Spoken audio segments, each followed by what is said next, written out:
Derivatives trading involves substantial risk of loss and is not suitable for all investors. Past performance is not necessarily indicative of future results. So stressful when the world's on fire. Good God. I can't look at this, guys. Like, my strategy is you buy it and you hope that you got a good spot. Yeah, but we all think you're crazy. You don't fight this. No way. The markets are freaking out and you don't think that anything is wrong? Come back tomorrow and I'll lose it all. Should be fine. Good morning, everybody. Well, it's Tuesday. I have to apologize here for a bit. I'm having some connection issues. For some reason, well, NinjaTrader is connected. Looks like NinjaTrader is fine. But for some reason, my Jigsaw can't connect. What's with that? You know what? I'm just going to restart everything.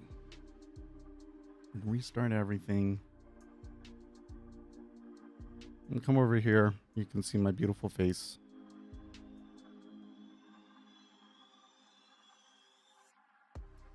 I did run the intro thing, didn't I? Yeah. I'm gonna restart everything. Exit the application. Yes.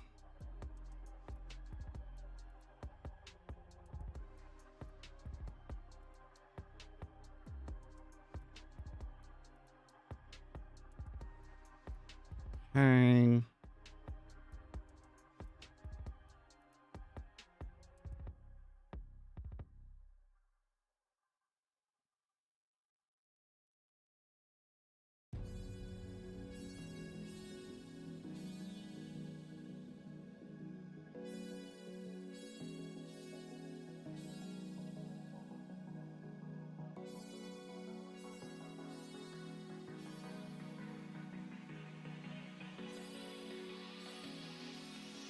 Hang.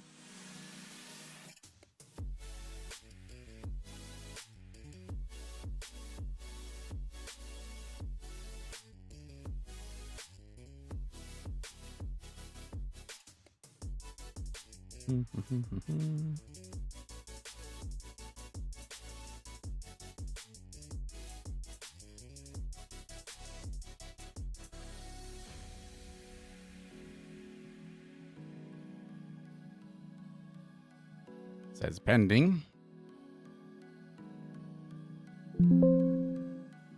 Reconnected successfully. But it did that last time, and then before it loaded up data, it said error.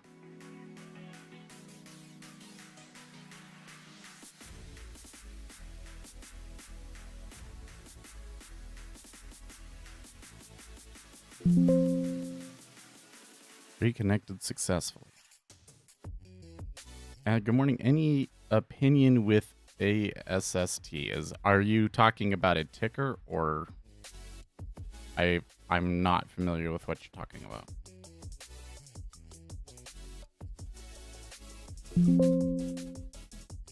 Reconnected successfully.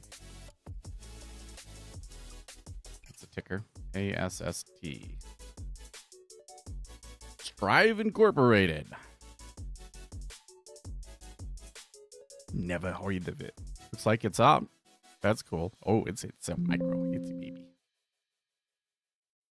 Just crossed the dollar.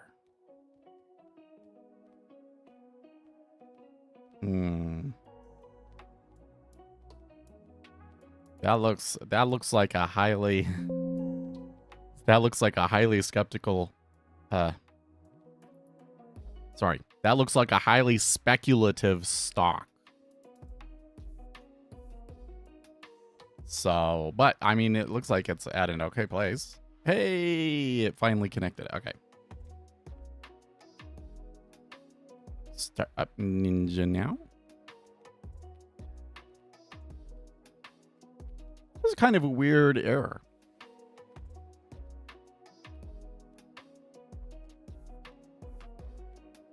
Well, I don't know anything. I think on a stock like that, you got to know the fundamentals about it, right?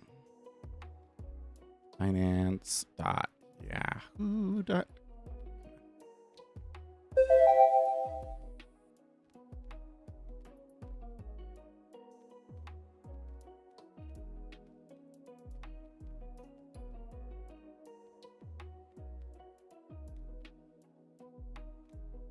Strive Asset Management.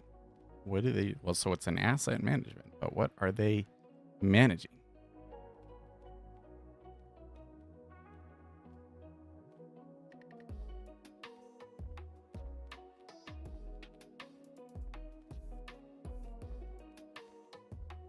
Strive Asset Management LLC is a privately owned investment manager. It primarily provides services to investment companies. The firm is a large advisory firm, an investment advisor to an investment company, which provides portfolio assistance to...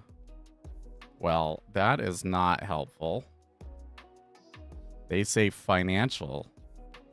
Why is it so speculative if it is a financial company?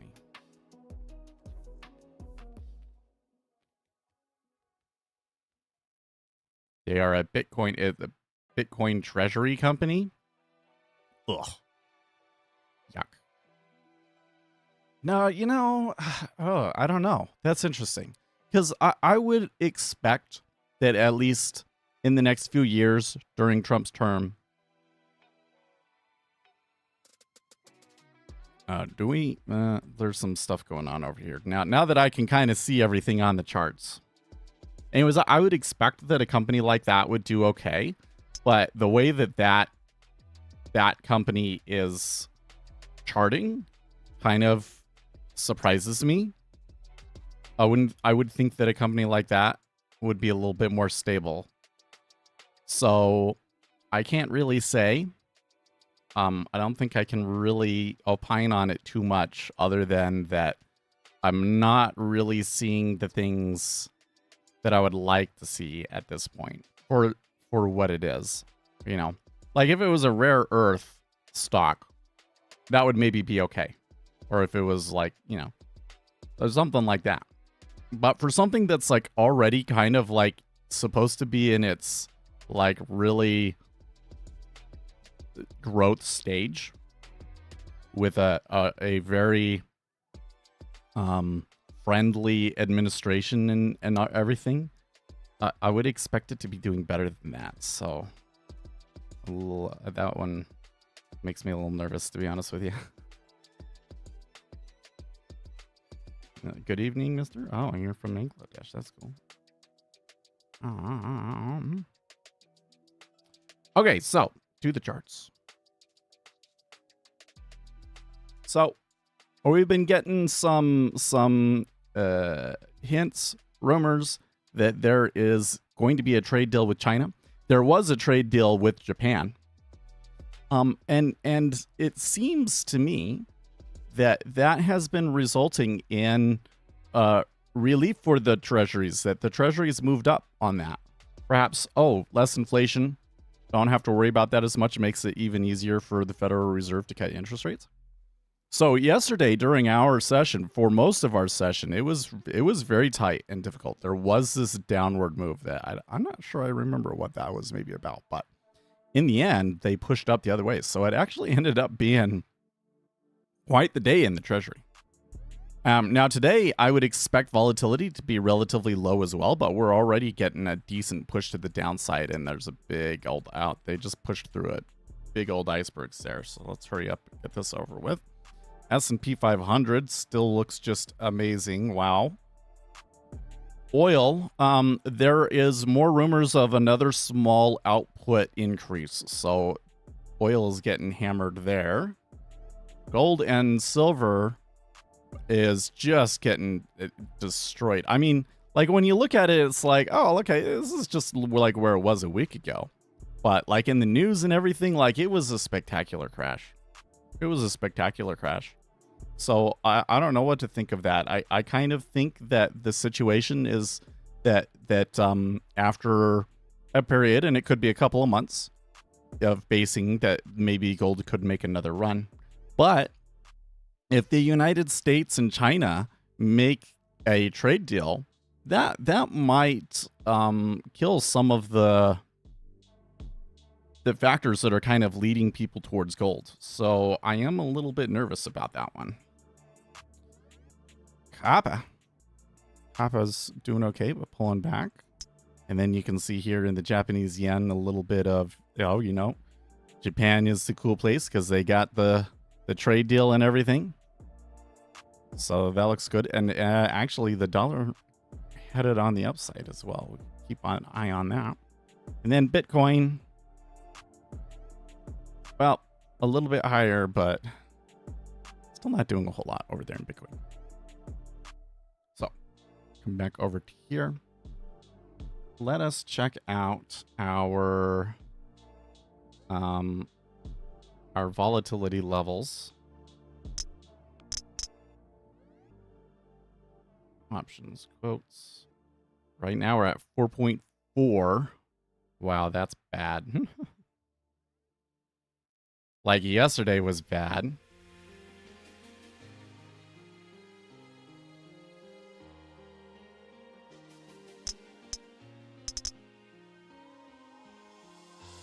Okay, so now we come over here and refresh this.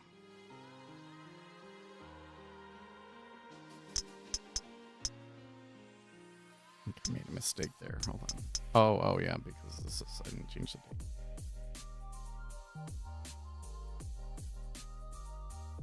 There we go. So we're right at a place that could be interesting to trade today because we expect it to be a tight day and we're already to the overnight range, first projected range area at 11.5. Now let's see here. We do have some stuff today, don't we? 7-year auction at 11 o'clock. We also have US CB consumer confidence. So I think that I would expect to be seeing some icebergs in here somewhere for the auction in the 10-year treasury particularly.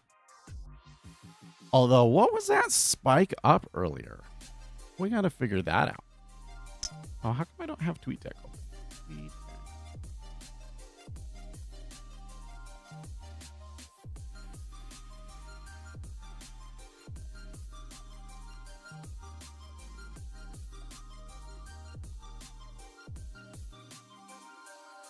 Let's put it as, well, that little spike on my chart right there might have not.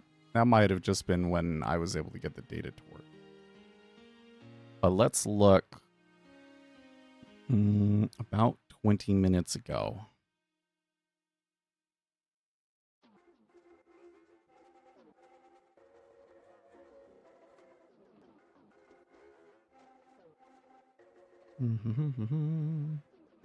ADP to deliver weekly updates on unemployment. Okay, that's interesting. ADP preliminary U.S. estimate of average increase of 14,000 jobs.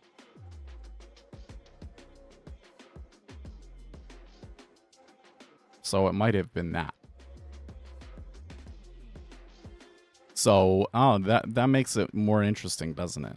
So the ADP report came out. Market interpreted that as weak jobs. We moved up.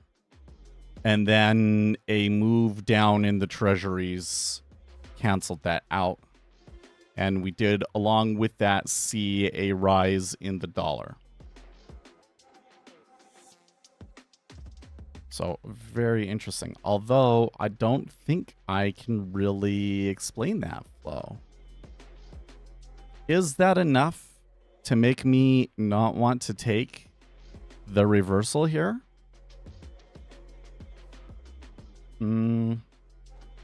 Well, I don't like the volume there. Like, I feel like it's sliced through that a little bit too easily. So let's give it some time.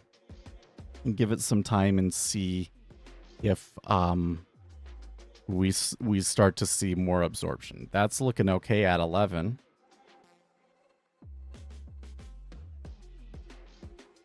Okay.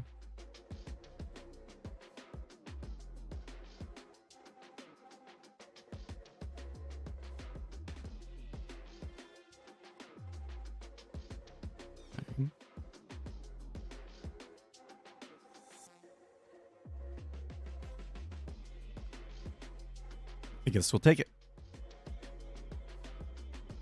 I'm a little bit nervous about this one. I'm kind of seeing still a few things that I don't like, but I was both seeing some absorption in this area and some aggressive buy orders coming through. So,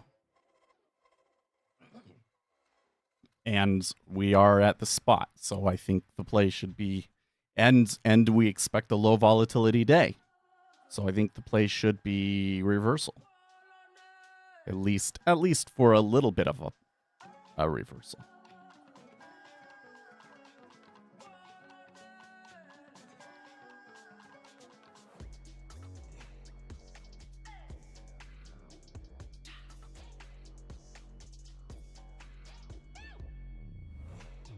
In the wake of the vacuum of macro data caused by the government shutdown, ADP has launched a new weekly release of its preliminary U.S. employment estimate released every Tuesday. The weekly report will provide the change in private sector employment, offering the most current view of the labor market based on ADP's fine-grained high-frequency data.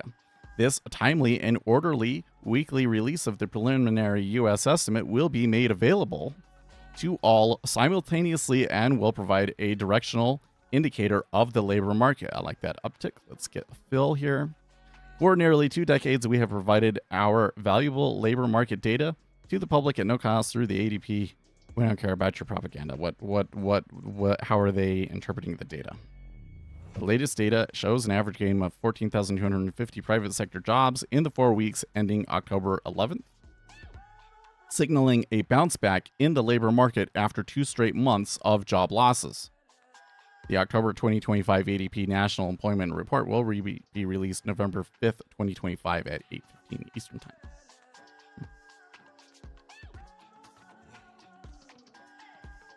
As a scalp trader who uses DOM and volume, would you say the footprint chart is more of a lagging indicator?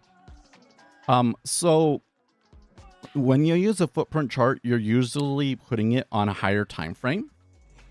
So, and the issue is that order flow signals are really best on a very short time frame. So, like, when we got into this trade right now, the main reasoning behind it is that we are at a level that I expect options to start coming into play, because if they go further than that, then the options are mispriced. That basically I'm projecting how far it should go today based on what the options were pricing. And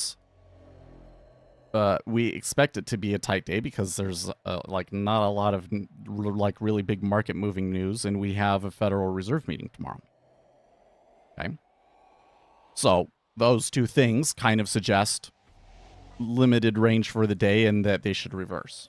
But when I was watching it, I was starting to see some absorption at 11.5, and I was starting to see some aggressive buy orders at 11.5. So I got in. That was what kind of said, okay, I can actually take this. Now that order flow signal that got me in is probably not relevant anymore.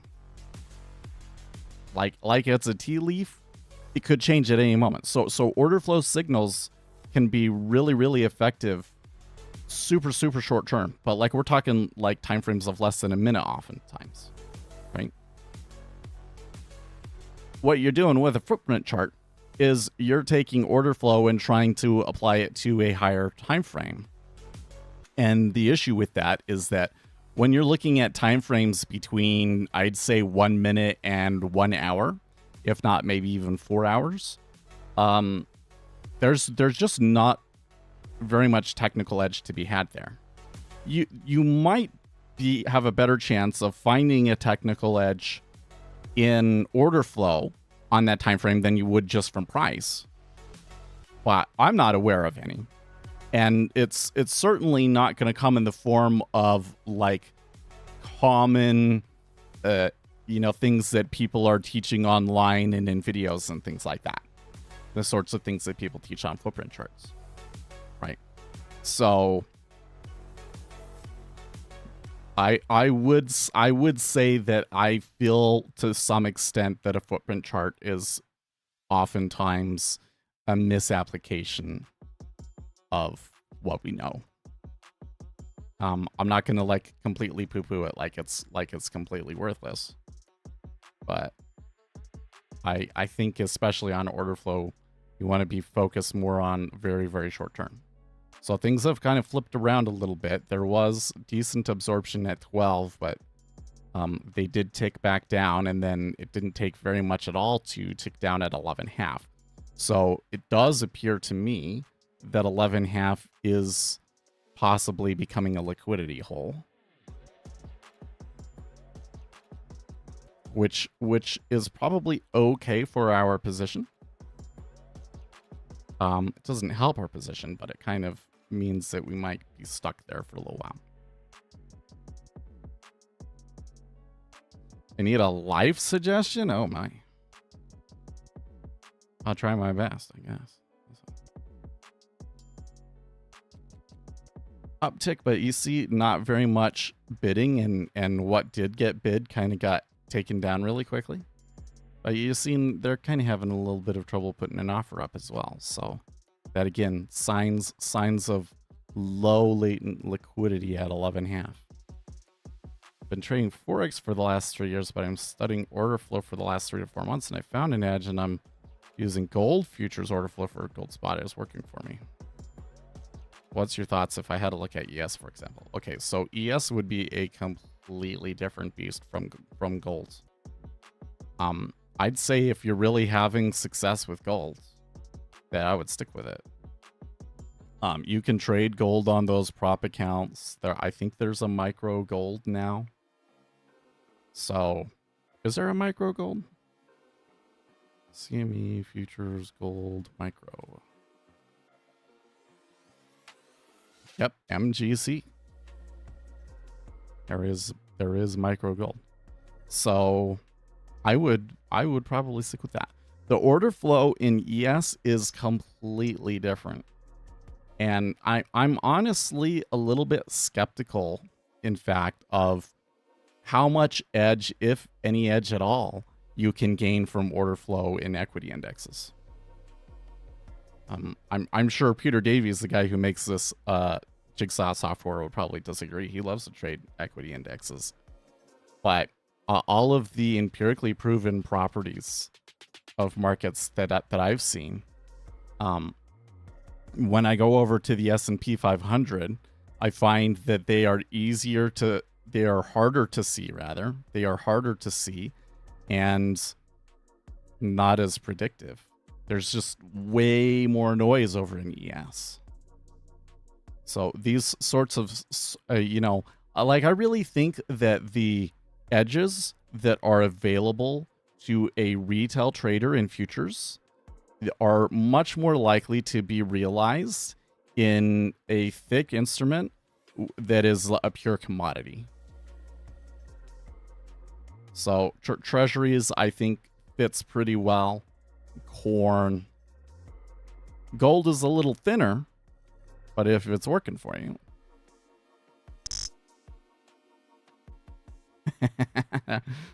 Maybe.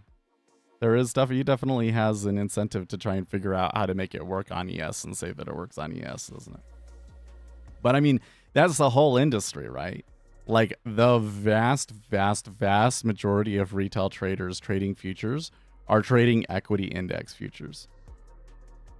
When I talk to traders at the bank about equity indexes, they're like, which ones are you most interested in? And I said equity index futures. So I find them really useful. And they laughed. They straight up laughed. And I was like, oh, what's so funny about it? And she said, oh, it's just so stereotypical because, everybody wants to trade equity indexes. They're like crack because they move so much and they do so much. It's like trader crack, but it's really hard to build an edge there. And I you know, having gone through and tried trading them and gone back and forth and everything, I really think that's the case. Like the equity indexes are harder to trade than the other futures. So it's kind of funny that everybody wants to trade those. Okay, yeah, so I'm getting the low latent liquidity signs at 12 as well, which kind of means it might be hard to get my fill at 12.5. Those orders at 12.5 probably aren't going to pull. I'm going to have, well, I got an okay spot in the queue. It says that I'm 1269 in line, so maybe I will get a good fill, but let's see. Sometimes when it's like that, what that means is that when I do get filled, that they will pull 5,000 contracts and just trade right through me, you know, and I'll be like, oh, I should have put it further up.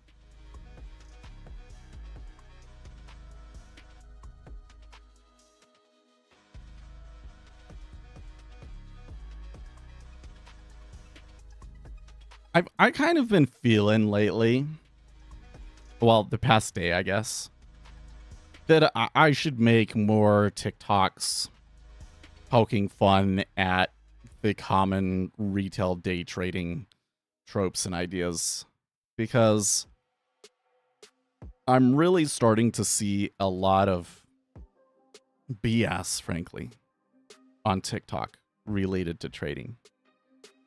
And these people seem to do really well. Like kids that clearly have no clue what they're talking about, and they still get lots of likes and views. That's really wild to me. So I think I should try harder over there. I saw this one post, and they were like, here's like my opinions, and they get more controversial as they go along. And every single thing that he said was dead wrong. Like these weren't just like, oh, well, you know, that's your opinion and I disagree with you. So, you know, like a lot of these are things that are just empirically false, right? One of them I saw, it wasn't in that post, but it was in a comment. They were like, they were talking about ICT stuff, and they're like, well, that's just the way that the market work. You know, they're just using the algorithm that the market uses. No, that's not how it works. That's not how the bank functions at all. I can show you how the bank functions. Like, a lot of that stuff is documented and well studied and researched. And they don't behave in that way at all. At all.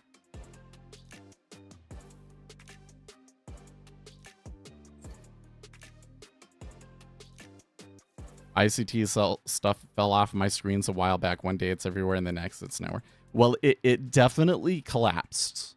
Like, that community definitely collapsed to some extent. There's still people out there pushing it, but it's definitely not as popular as it was. So one of the things that really triggered me. It's funny to the things that people will say in trading that trigger me. But it really, there's a lot of them. What's really left of it really does believe it found Jesus. Right? So one of the things that triggered me was this guy saying ICT traders do mostly win, or like most of them are profitable. It makes my eye twitch come back. Yesterday I kind of felt the twinge of the eye twitch. So like, I ate a whole salad because I think it's lack of salad.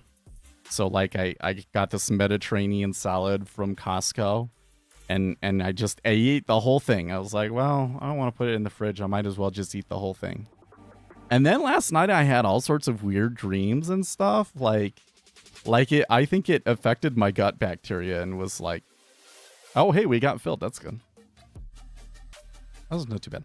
Yeah, and you know, it looks like if I didn't have a good spot in line, I still would have gotten filled. Okay, that's okay. Anyways. ICT, getting distracted. It triggers me so much they say that, because the number of people that I have seen come through the trading community that think that they've found the way with smart money concepts only to blow up and lose everything. Like, the number of people that have come through off of that is just insane. Absolutely insane. Like, we always have lots of people coming through the day trading community and washing out very, very quickly. Our community is unique in that these guys that are here in chat have been here for a long time. We're going on 10 years now, so almost, right? 2026 will be 10 years that this stream has been going. And most of these guys have been here that whole time. So we have a very consistent group of traders that continue to trade. But for the most part, most of the trading community comes in and disappears within 6 months. And when the ICT thing kind of came along, it was that times 50, you know? And I would say that they wash out at a higher rate than the average. Like, I'd say on average, like 70% wash out within the first 6 months, and I would say probably 80-90% of the ICT guys wash out. And it's a little wild, the number of people that I'm seeing out there saying that they tried ICT or whatever and it wasn't working for them, and now they're looking at order flow. Which in my opinion is a little bit unfortunate, because what happens is they come in and they learn order flow, and really what they learn is just technical analysis, attempted technical analysis using order flow data. And they don't actually learn or understand the empirically proven things that we know about order flow. Because the thing that I think is the most important is, even if you come in and you don't make money from it, that you learn how the market works. Because there's some real misconceptions about the way that the market works. And once you understand them, really put the way that our society functions in perspective. Really puts our society, the impact of a large order split up over time and executed over time follows the square root law, which is a really strange result that is very counterintuitive, and even when you understand the formula, people don't necessarily understand what does it mean. What does it mean? Well, so if the f of what is the q? F of q equals y, which is a scalar specific to the instrument, omega, which is the volatility, times the square root of q over v. If you chart that out, it goes like this, which kind of means that the bigger your meta order is, it starts to reach an upper limit where it doesn't have more impact, which is actually explicitly an advantage for large players. It disadvantages large players.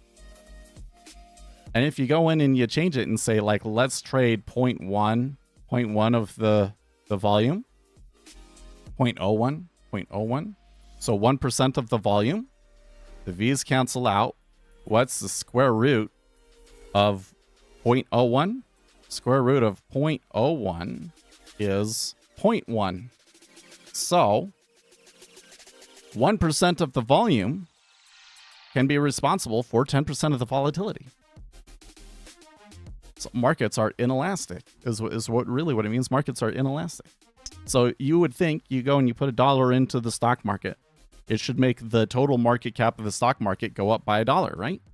But that's not what we find empirically. What we find empirically is it makes the market cap of the stock market go up $5 to $8. What really matters is the orders coming in and the money coming in. So when the Federal Reserve comes in and says, we're changing interest rates, or we're doing quantitative easing, or Congress comes in and does fiscal stimulus, that has huge impact on the markets.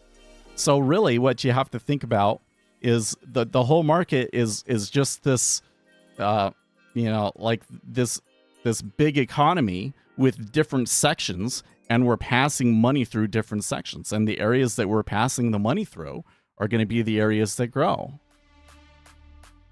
Now all of these other greater societal issues kind of make sense, where it's like, well, shouldn't we try to be charitable? We want to help people, right? And that's what I think most people that favor socialism, communism are thinking, right? So these corporations, they're greedy, and we should be charitable and nice. Well, what matters is where the money is flowing into. And what happens under communism and socialism is that there's no way to determine which areas of the economy would be best for the money to flow into. And so it mostly gets wasted, right? Like, you only have to put money into things through government with socialism because the free market doesn't want to invest in it. And that's why it doesn't work. That's why it doesn't work.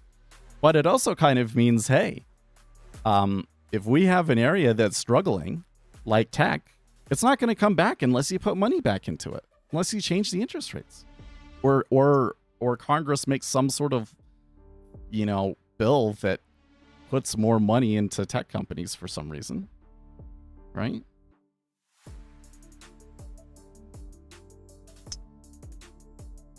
It's kind of interesting. I think I can convince Republicans, the conservatives, that there should be some form of wealth redistribution. But it's not like redistribution as much as it is, we have people at the bottom that don't have very good access to capital. And so they don't really have much opportunity to really build wealth because they don't have the access to capital. So what we should really be doing, let's stop out of this. -1. What we should really be doing is we should be trying to provide more entrepreneurial opportunities for people that don't have the capital. Like, you have an idea, you want to go and raise money for it. Well, like, the bank might, you won't have the assets to put up to go to the bank, and you might not really have the friends and stuff to go to be able to raise money from angel investors and from friends and family and stuff. And even if you did, you might not know the things to say and how to develop your idea into a really good idea to make a really good startup, right? So I would like to see more programs that help people that have nothing do that and start their own businesses or their own startups, right? That's kind of wealth distribution. But what we're doing is, like, the way that the market works is we're distributing wealth through those investments, but it's you're trading it for equity in it, or it's a loan, which ensures that money goes towards a productive use rather than just being spent. That's the only difference. Other than that, it kind of is wealth redistribution. And the places where we're taking the money out from, that's taxes. That's taxes. So it kind of does make sense to use taxes to pull the money out from, like, the people that already have really good access to capital. Because they'll be fine. They still have plenty of capital to be able to continue growing and making more money.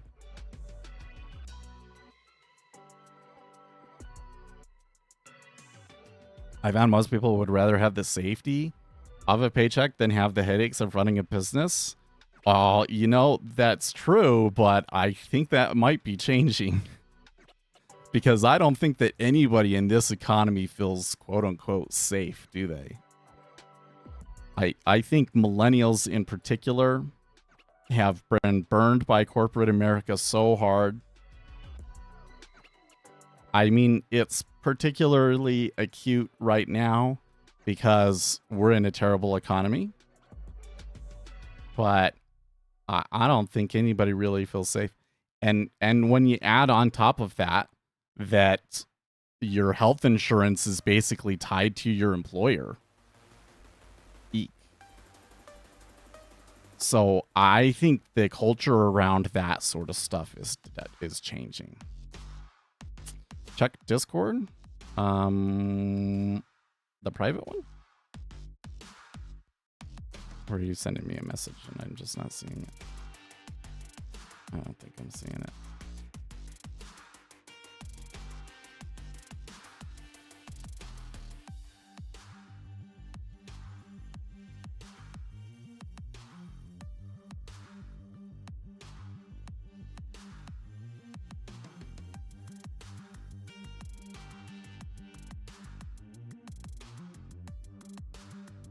Oh, in equities.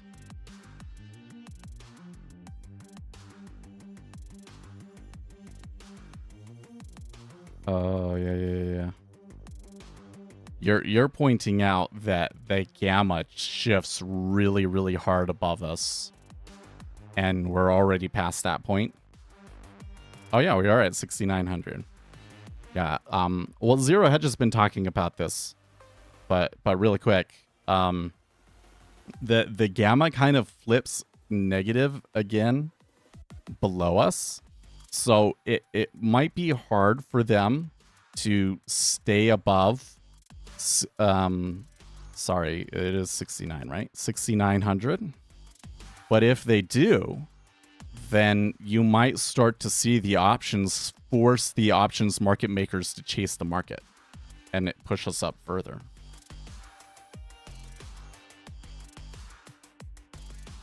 It's just the U.S. system because you decided that when the employer pays the insurance, you don't have to pay tax on it. It's just a bad system. It really is just a bad system. I agree. And it was really disappointing to me that when we had the chance to change that with Obamacare, that they didn't change that, and that wasn't the focus, and it's still basically it's tied through your employer. Although, if all insurance, if like employers were not allowed to offer employment benefits, and everybody just had to go and buy their own healthcare plan on their own, that wouldn't necessarily make things better. Right? The ultimate problem here is that we do not have a true market in healthcare. Like, you don't, when you need brain surgery, you don't go out there and say, well, there's this hospital and this hospital and this hospital, and I'm going to compare the price and the reviews and all of these different things that people say, you know, how good their treatment is and all of that, to determine which one I'm going to use. And through that, we're going to discover a reasonable price that satisfies both supply and demand and provides information about things. And like, if you end up getting brain surgery in January when there less people need brain surgery, then you end up paying less, right? Like that doesn't happen in healthcare. Like when you think about what would healthcare be like if it was a real market, it actually kind of starts to sound a little silly, doesn't it? You're going to pay less if you get brain surgery in January? Okay, whatever. And I think there is some reason to believe that it might not be possible to really get a true market in healthcare, because if you need brain surgery, you get the brain surgery or you die, right? So, and there's too many different services, and there would be too many small markets. It's just having a market in healthcare is a different beast. How do you sort that out? I don't know. But we need to do something to inject actual market dynamics into it. Something where there is transactions and data, and we can see that data and use that to determine what prices are. And in an effort to contain costs, because we spend way too much on our healthcare.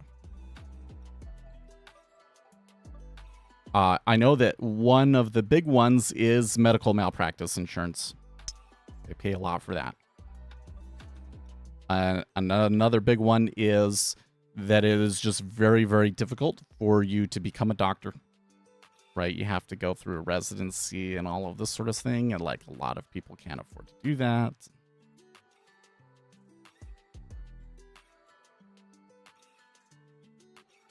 Back in the day, you used to ask the doctor what a certain thing costs and maybe get a second opinion, and now you don't. Yeah, but like, here's the thing: is that the healthcare industry and like the treatments that are available to you have changed a lot since 1945, right? So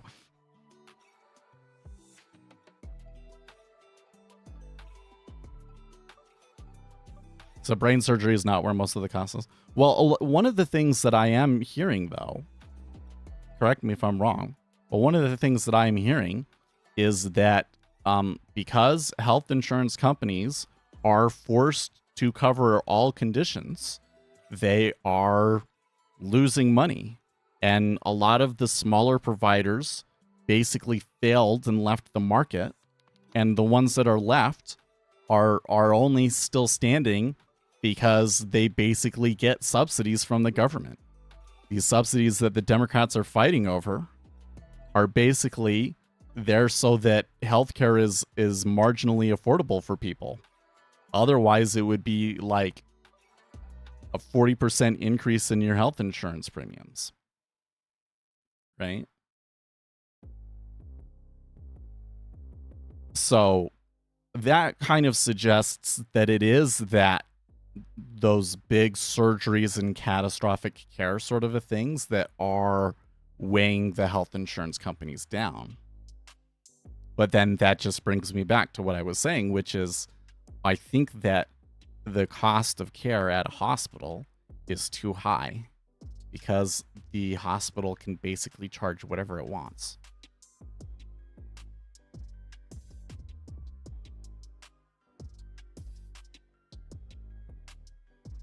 But here's the thing. What I've found is that these systems are complex systems, which kind of means that they are beyond our ability to just, look at and analyze. So I don't know how you design a healthcare system to inject those market dynamics in and bring the cost of things down. But the way that you build a system like this is that they are self-organizing, right? So I would hope that if we kind of free things up a little bit, like one thing that you could do, for instance, is you could allow them to sell health insurance across state lines. Right now, every state has their own different plans. And if you could compete across state lines, that would maybe free some things up, right? This is like changes like that, and then watch that new system as it develops, and then you can start doing using the tools that we know of for dealing with complexity, like agent-based modeling, to figure out what kind of adjustments we need to make. It's a big mess, though, for sure. It's a big mess for sure. It kind of sucks here. I stopped out at -1, so I'm okay with the way that it happened. I'm okay with the way that it worked. But it's like since then it's been flat. so maybe I was just a little too flighty on that one. I should have stuck it out. I could still be in it.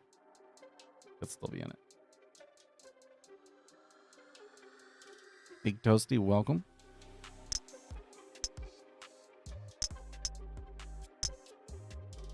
Anyways, but I want to go back to the subject that I was talking about, right?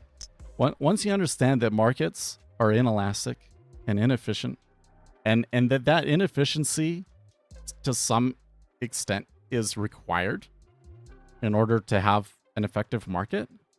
I think that really changes your perspective on things, and kind of really helps you see what sort of policies would be effective and not. Like why the system that we have, where we are able to basically create money out of thin air, is just we put stipulations on it to ensure that money that we just created out of thin air goes into something that is likely to be productive. That's it. And so if we want to have if we want to help people that are at the bottom, to build them up, we want to reduce income inequality, what we need to do is we need to more intentionally print more of that money for those people that don't have access to capital, and ensure that they have the resources and everything needed to ensure that it does go into productive uses.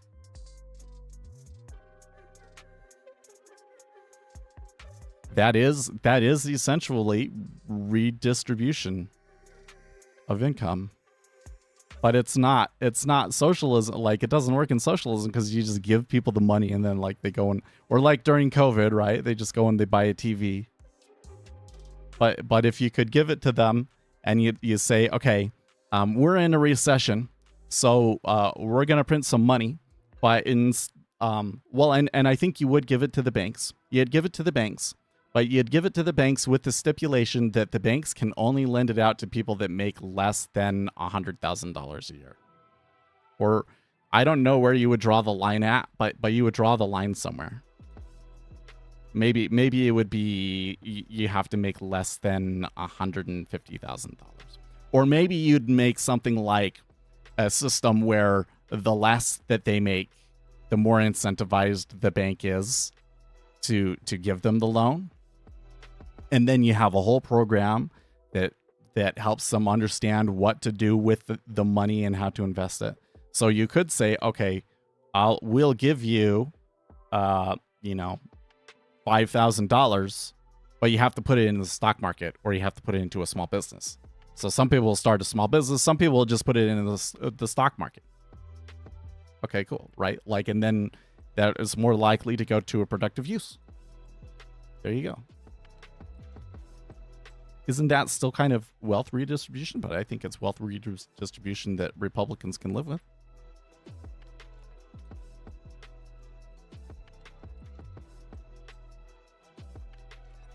Now, I couldn't care less about your money. You took the money from somebody who was productive and gave it to somebody who, by definition, was unproductive.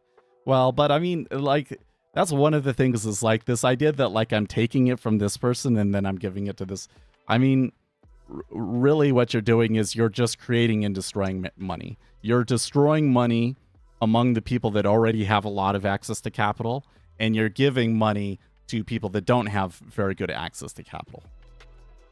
It's just the problem is, again, the people that don't have very good access to capital, you give them money, what are they going to do? They're going to use it to eat, right? They're going to use it to buy a home. They're going to, right? So if you put stipulations on it, I don't know, maybe this idea is not politically viable. Because can you imagine giving like poor people, like people that are like, on the verge of homelessness, you're going to give them money, but you're going to say, but you can only put it in the stock market. That's not going to go over very well, is it?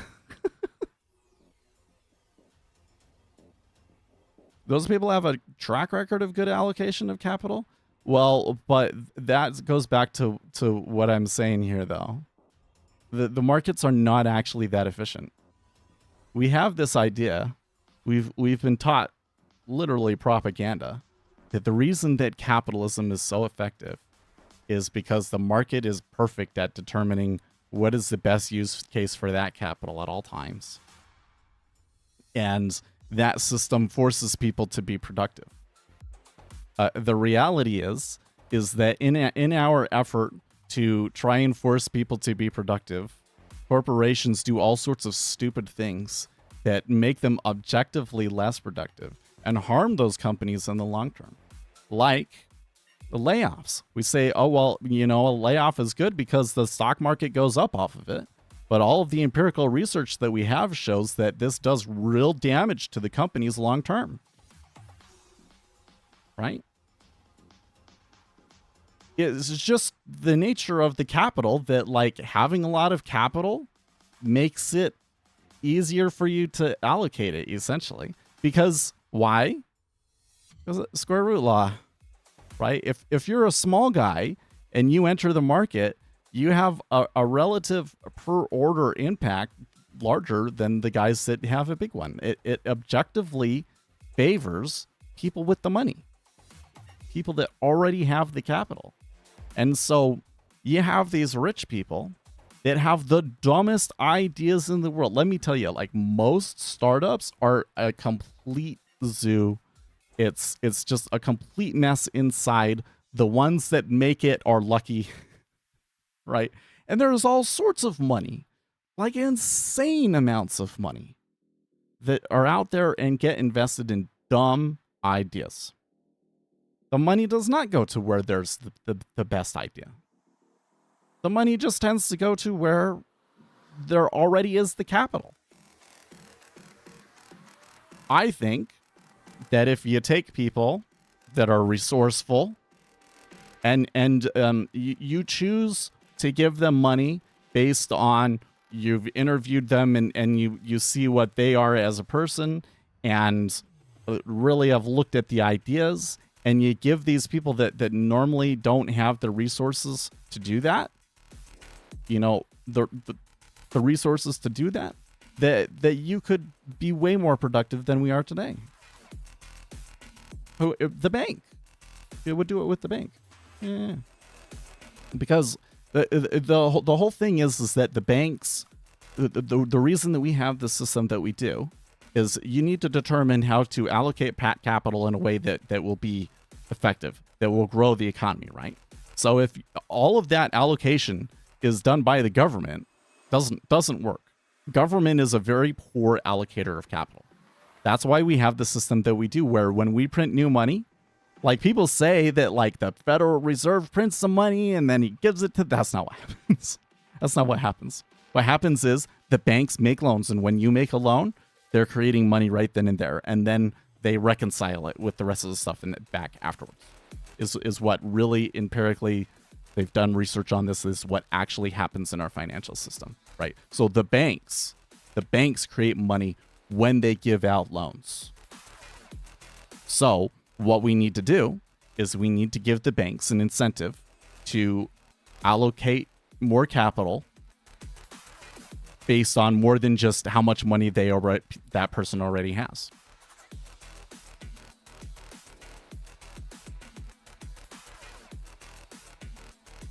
And what incentive do they have? Well, that's where you can create systems. Like this thing with DEI. Let me tell you something. The people that made DEI a thing, they have the right idea. Like, at the very least, they understand the way that these systems work. These were people that were in the financial space. And what did they do is they said, we need to create a competing incentive structure that incentivizes the companies to do what we want. And it worked. It worked. And companies adopted all of these DEI policies and stuff because they would get more investment if they did them. The problem was just that the thing that they wanted them to do, I think, causes other problems. But yeah, you can create incentives to do that. Absolutely.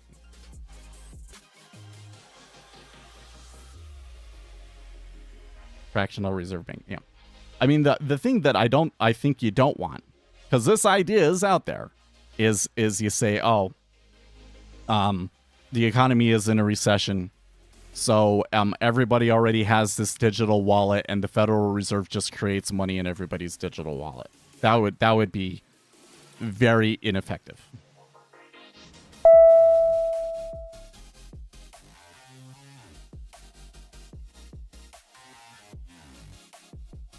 Let's see here. Microsoft is popping on news that AI will use Azure. Or do you mean OpenAI? Likely using funds Microsoft invested in OpenAI. How long can this continue?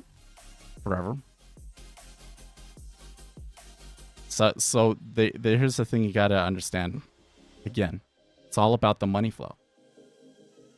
It doesn't matter how dumb the idea is or any of that, as long as the money keeps flowing into it. And you've seen what they've done is they've been able to create this circular system where the money just stays within that ecosystem and goes around and around and around and around. So what is there to stop it? Because if one side of it, like Microsoft gets hurt, the rest of them can come in and invest in it and put more money into it and prop it up. As long as the money's coming in. See, we think that stock prices are based on the intrinsic value of the asset, right? That's what we've been trained to think. It's not. Especially on short time frames, it's all about the money flow. It's not until you get to like a 3 to 5 year time period that like the market matches the economy in any kind of relative terms. Very, very high time frame. Then the market is somewhat efficient.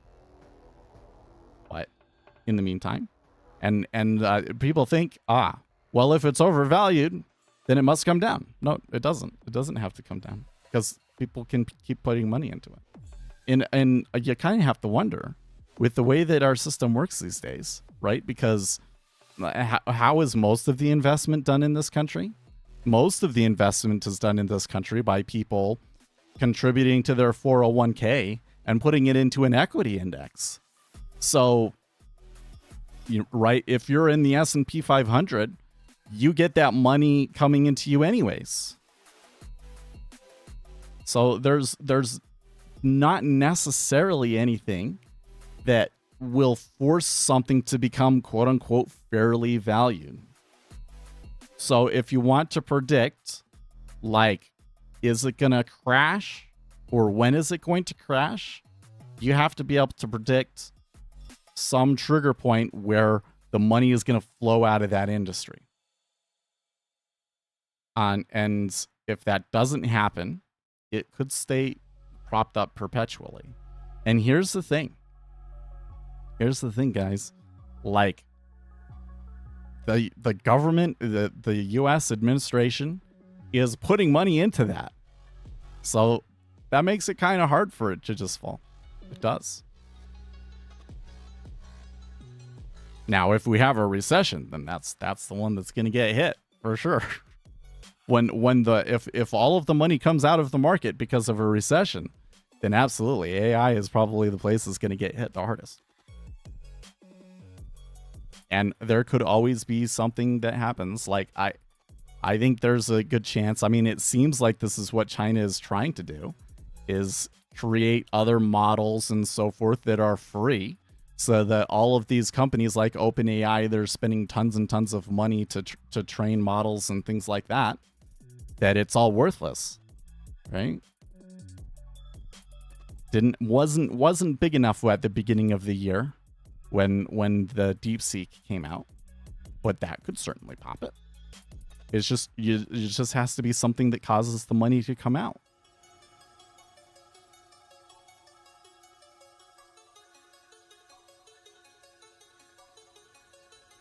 I just nominal is not the real value of you. Well, but none of it is real value, right? Like again, the whole premise here that society has been functioning on is current prices reflect all available information, right? If current prices don't reflect all available information, then what really is the real value of it? Does real value actually even exist? Like, you can say, well, there is a real value, but we can never know what it actually is.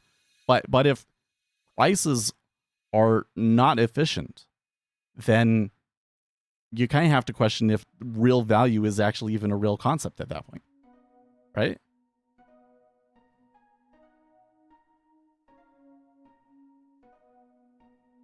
then at that point, then you come back to what I've been saying, right? It's not getting the most money because it truly is the best allocation of capital. It's getting the most money because we chose to invest in that.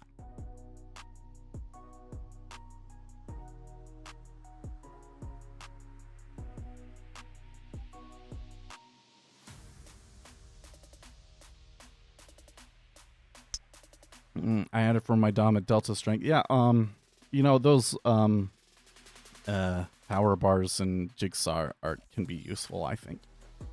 I just keep track of that sort of stuff through the cumulative delta though. And so far, well, we did get a pretty big sell of about 8,000 contracts when I puked. But since then it's just been dead and it's been flat. I don't know if it's gonna recover. Yeah, Jigsaw doesn't happen, but they do. They have this, right? And this will tell you how many buys versus sells there were. And if you come over here and you do it from the ticker, from the tape, this one, then you can get one that is like the current, and then one that's like 1 minute and one that's 5 minute.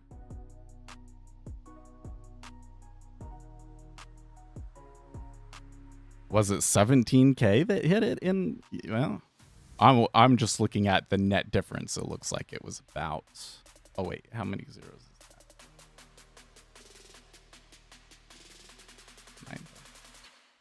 that? 9. It looks like it was about 8,000 net change. No, you can customize it. You have to do it from the ticker tape.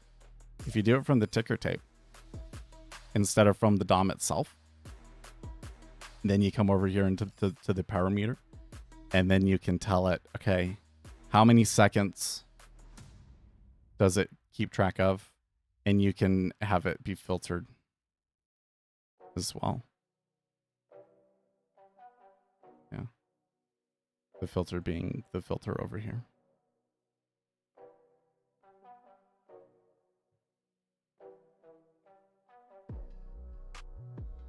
Uzi says it had the end of the move vibes. You know, it did. But, well, I guess I could have held it and be scratching it now.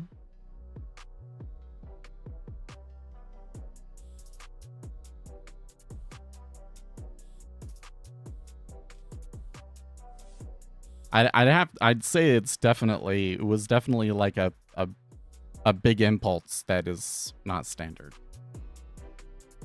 Well, I'm gonna laugh if by the end of this today that we do go all the way up to where was I looking for, 15.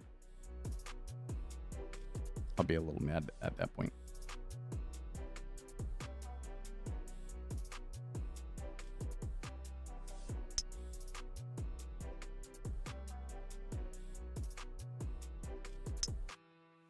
Let's see here. I should come in here and check. Yeah, I think we're okay.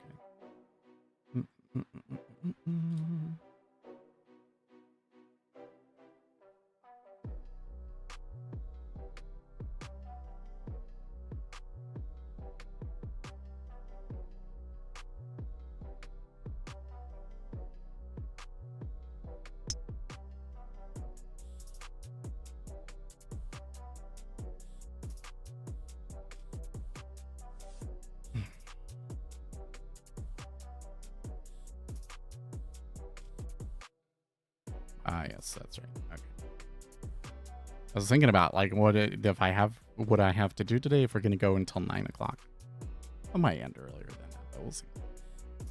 But we can go until 9 o'clock.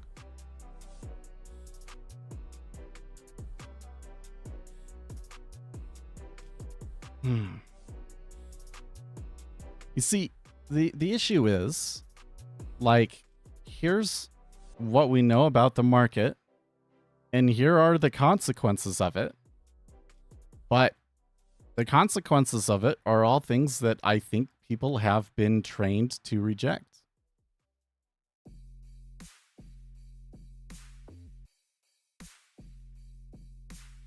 So then it's just back to trading. Well, most people aren't going to be successful at trading, but I still think that I can give you the stuff that's going to give you the best chance. And it happens to not involve staring at a chart. Although charts help. This kind of the things that help are just all... It's just so counterintuitive, you know?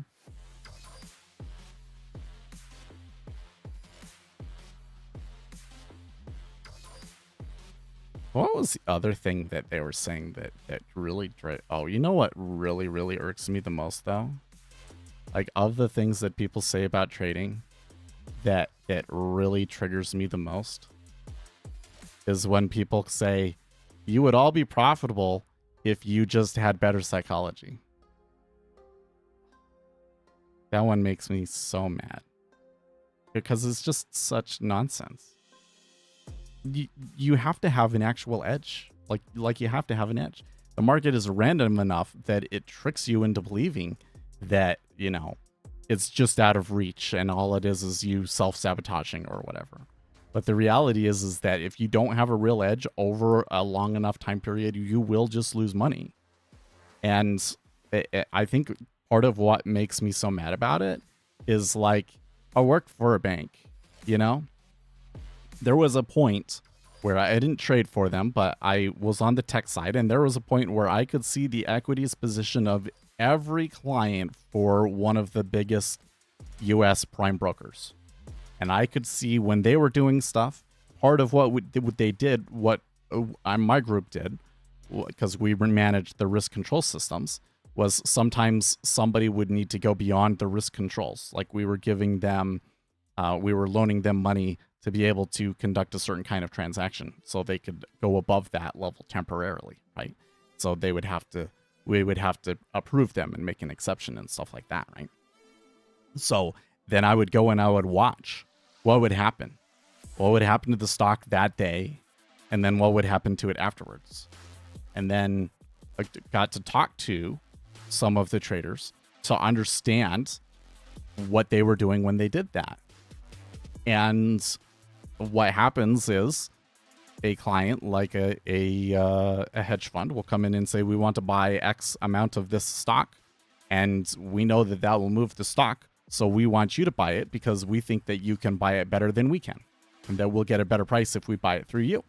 So then Goldman will calculate how much that their impact will move the stock, and then they give them a quote that is a little bit higher than that, so that, you know, the bank makes money, and then they go in and they execute it. And the way that they execute is they kind of like will split it up into different sections and execute a certain amount during a certain time period. And they will push it until the liquidity starts to have some issues and creates the liquidity hole. And then they will more slowly execute in that hole. And then when it's ready, they'll make another push. And that's how they do it. And if you were to go to the bank and to work for the bank, you would make money. Because like all of the hard stuff is done for you. You already know which way it's going to go because you're going to be the one that's moving it. And they have all of these tools and algorithms and edges to help you execute it as efficiently as possible. And then on top of that, you know, you're just quoting the client a slight, you know, you already have somebody that's going to buy it from you. So you know, you already have somebody to sell it to. So you just have to buy it cheaper than that. There's explicit edge in it. And for them, psychology is, I just need to be performing my best every day. I need to be getting my sleep, and I need to have all of these other things and my emotional problems all under control so that I can think clearly and be my best. And that's psychology. Because they already have an edge. This whole thing that like psychology is your edge is just complete nonsense. Complete nonsense. Once you know what real edge looks like. What do you think to trade only with fixed volume profile? Probably not going to have success with that.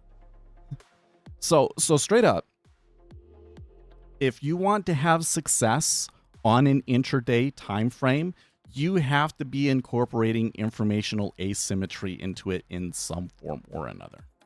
Which is to say, you need to do your research, understand what's moving that market that day, know some things that might cause people to buy or sell that other people don't know, in order to have success on intraday timeframes. Like the market is literally constructed in a way so that on that intraday time frame, it's apparently random. Because the market really exists for people with the money and people with the information to be able to come in and transact. And if there was some sort of pattern or something like that was really effective at actually predicting where things were going to go, then nobody would trade against that. Just everybody would just only trade with that, right? And then these big guys wouldn't have the ability to go in and transact and make money, right? So there has to be noise. There has to be noise. And that means that during this time period, it's going to be mostly random. And the only way that you're going to make money in that is if you're the person with the money or the person with the information. And if you're not the person with the money, then you have to be the person with the information. That's why on intraday timeframes, that is to say, like within a day, your day trading, you have to incorporate informational asymmetry into your strategy in some form. And if you're not, you're probably just trading nonsense. Now, then there's other things on top of that, because you can say, well, like for instance, what I do, I am incorporating informational asymmetry into it. Yes, but I also do read the order flow, because there are some things that we know about the order flow, right? But we get those things like from studies and we can prove them, you know? And then there's maybe just feel. Maybe there's just gut that you've watched it long enough that you've developed an intuition of how it functions that you can't explain. And we actually have some empirical evidence for that as well, because we can make machine learning models, neural networks that do that, and it does help those models, like they do perform. So it does kind of suggest that you can develop a feel for the order flow, right? We have things that support those. Okay, if you go back to like volume profile, there's some interesting statistical things with volume profile. Like it's interesting that they create these Gaussian distributions, but an explicit edge that actually makes you money, I haven't seen that.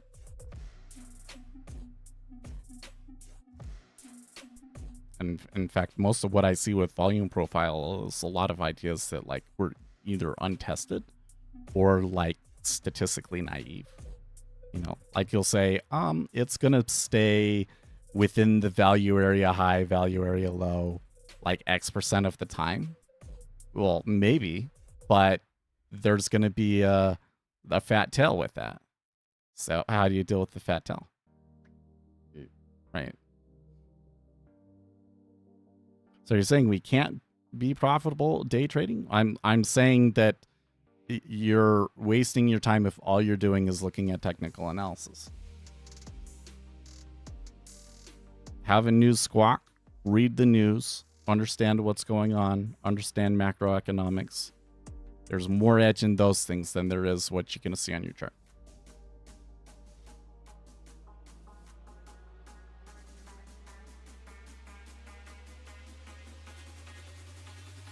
Is that maybe not what people want to hear? I don't know, but I for some reason, I feel today this renewed interest in fighting that battle. because really, if we want to help people and be more successful in day trading, I don't know if we can really move the needle, but that's like the primary thing.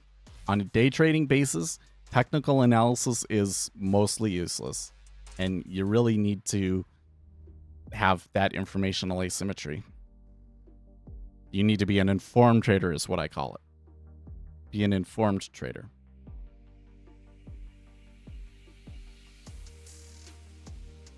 So I'm thinking about this. If I had held that on there, I think I could have scratched this, but at a better price and not taken the -1. But it would have only have been like +1, +2 anyways. So the bigger trade was to 15.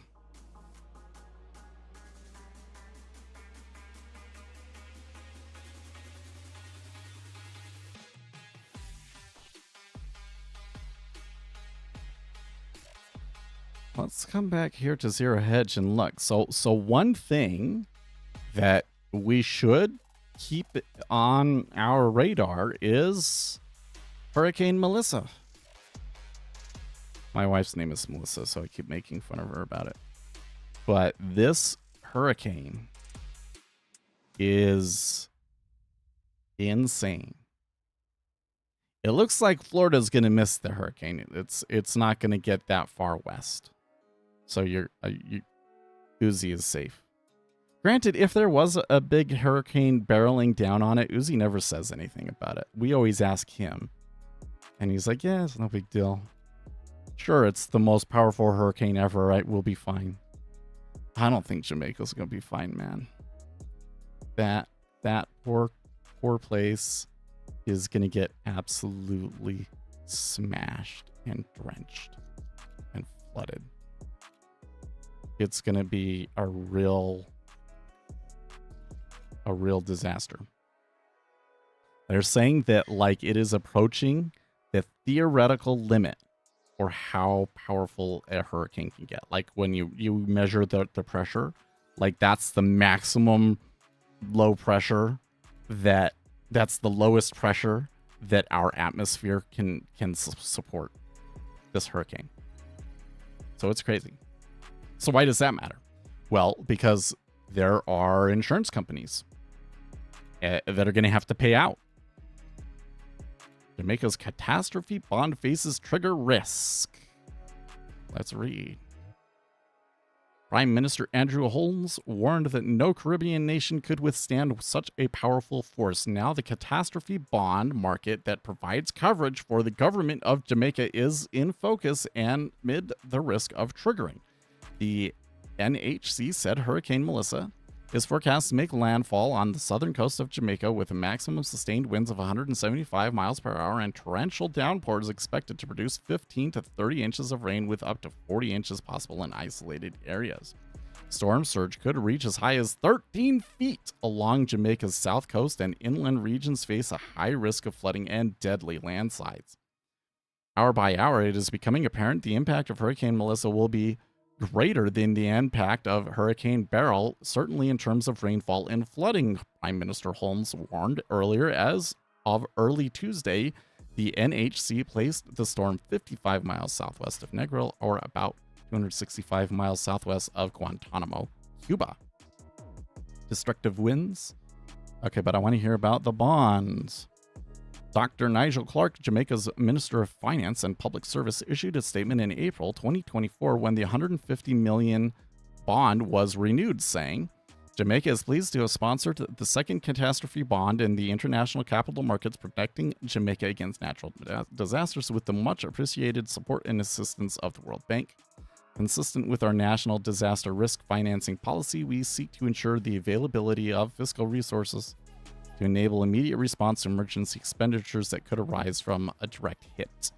This catastrophe bond covers hurricane seasons 2024, 2025, 2026, and 2027. Okay. And that's all that they say about it. So when you have a hurricane bond like that, what happens is that the government pays money, right? And then investment companies turn around and use that to go and invest in stuff, right? In the hopes that they never have to pay it, right?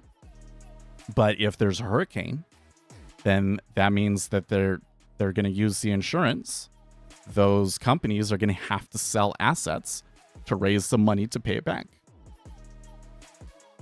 So a hurricane is a net drain on the markets. It can cause selling in the markets because they have to sell to, it's a selling flow. Right? This is part of the reason why this time period between August and October is one of the worst times of year for the S&P 500 seasonally. Like the biggest like market crashes tend to happen in October. We're probably past it, like we're not going to have a disaster, but a little bit weak. We're kind of going through like a little bit of a weak period, and we're like coming out the end of it and looking like we're just going to skyrocket up. By the way, S&P 500, since they've opened, has been on the sell side, so they did defend those big gamma levels. So I just gave you something, piece of news, some informational asymmetry that not necessarily everybody in the market knows, that can help you predict future orders. Then yet on top of that, we got 10-year auction today. And yeah. Oh, now that's interesting. We went through the extended session line, but we did not go through the regular session line. What do you think of that, Uzi? Is that common? Should I have held out for the regular session line and bought at 10 instead?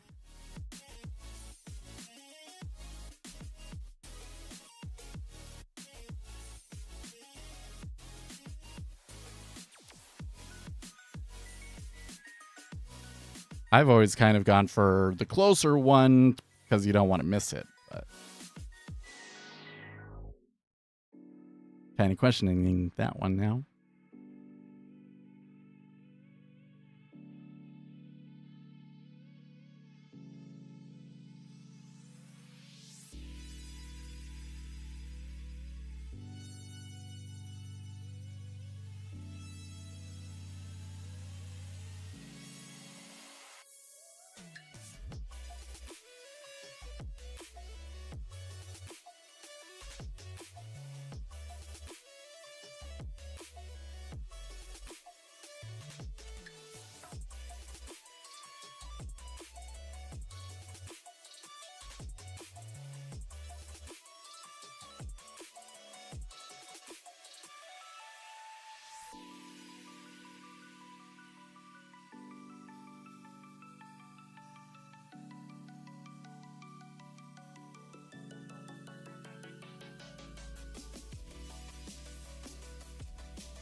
I've been following this layoffs subreddit, and UPS cuts 48,000 jobs.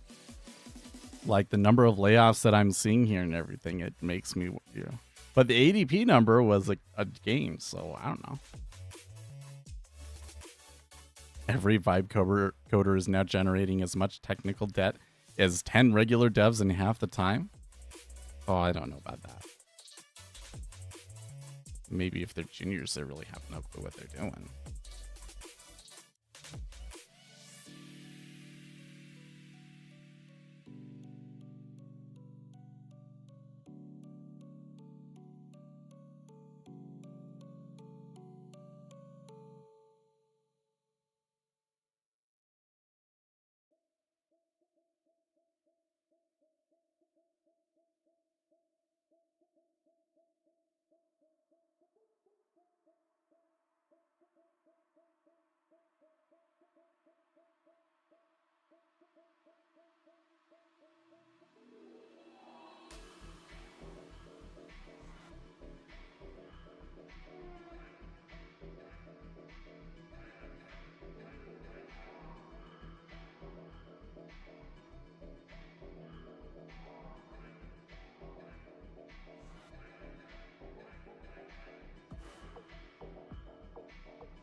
maybe the way to approach this in like a TikTok is by starting with the market does not exist so that you can take your shot and becoming a millionaire.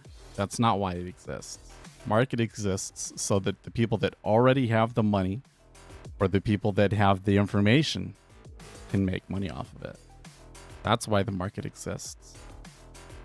It's like straight up explicitly why markets are effective. Which is why short-term prices are essentially random.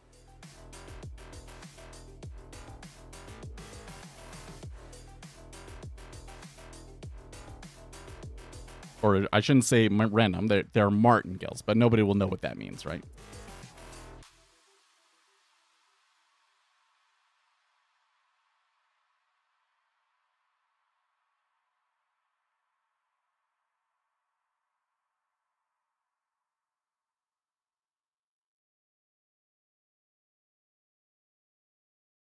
Might use a casino, I guess, if you want to use those terms. I don't really like using the terms when you get into like gambling and everything, because like what really is gambling? Yeah, something that involves chance that we think is morally reprehensible. That's really what makes it gambling, is that you think it's morally reprehensible. So we think investing is not gambling because investing is morally good. It's the only difference. Oh, why did my financial juice just get killed?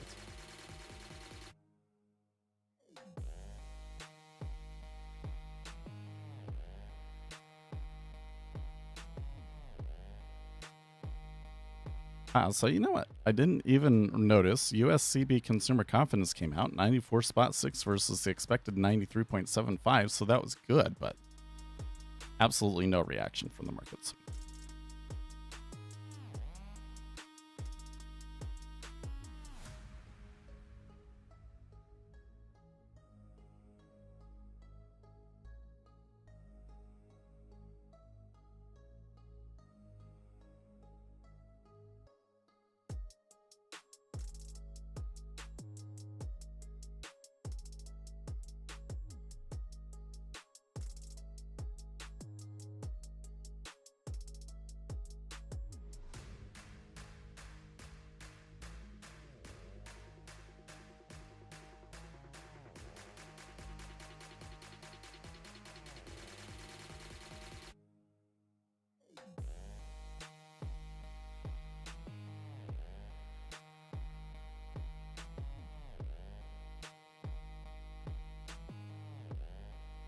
Okay, so here's one. r/recruiting hell. I hate that cultural fit is a requirement for jobs. It makes job hunting that much more anxiety inducing and depressing. I'm tired of reading thread upon thread of no one wants to work with people who they don't like. Who cares? No one is social anymore anyways. Everyone swears every coworker is out to get you and not talk. So why does it matter if someone is a quote culture fit? Even if it's worse. It's even worse because my dumbass chose a pink field, which is female dominated, so it's going to matter even more. I'm a socially awkward large black guy. I want to pay off my debt before I just end it due to the stress. I don't care about clicking with people. I just want to work. Oh, poor guy. I feel bad for him. Like, the thing about cultural fit that drives me crazy is that if you're going to go and work for Apple, right? Like, Apple is a certain kind of company. Like, they have a culture at Apple that is different from any other company. And if you don't fit in with that culture, it's not going to work out very well for you, right? So they have a pre-vested interest in finding people that fit Apple's culture, right? But that is not the case with most companies, right? Like, it's crazy to me how similar most companies actually are. You know, there's a couple of standouts. I think Goldman Sachs stands out. They're unique because the people at Goldman truly believe it. So it's really what makes them unique. Everybody else is trying to copy them. and failing because they don't actually believe it. But most other companies, and I think something that happens is like you'll do a startup, and the startup will be successful because you build a certain kind of community and a certain kind of culture. And then what happens is as you get larger, it's hard to enforce that culture and keep things like that. So the thing that made you successful doesn't scale. But HR doesn't seem to understand that or how to keep the culture there or anything, and they're just doing their thing. And so it does kind of hurt and create a lot of anxiety for job seekers. It does. You're not the kind of person that knows how to jive with the team. And I tell you what, it can often be, I think my worst experiences on my job search were situations where the job sounded good,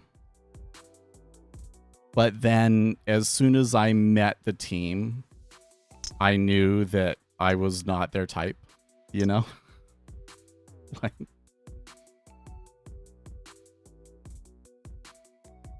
happens. Sucks. It really sucks when it was like, no, you thought it was a good job.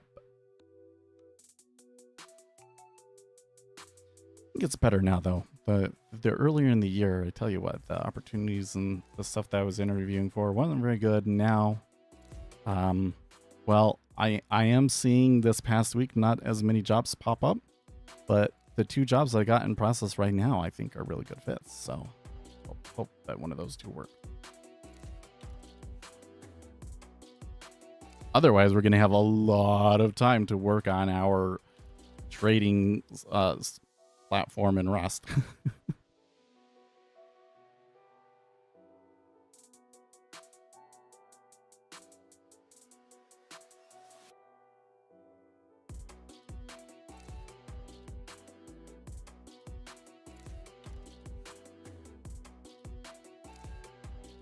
That's pretty crazy that we're still at 11.5, isn't it?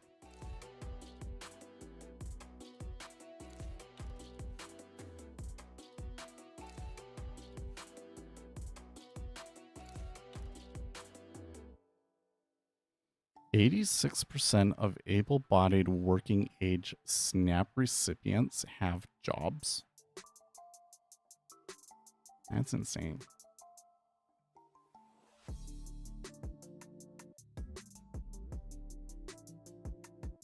There is definitely something wild going on here, like wild to watch as America realizes how many people were on food stamps. Remember that was not really a thing before Obama. That was really like one of the things that Obama kind of pushed and made happen was expansion of food stamps. But if 86% of able-bodied working age recipients have jobs, that really does mean that like the government is subsidizing jobs that don't pay enough for people to eat.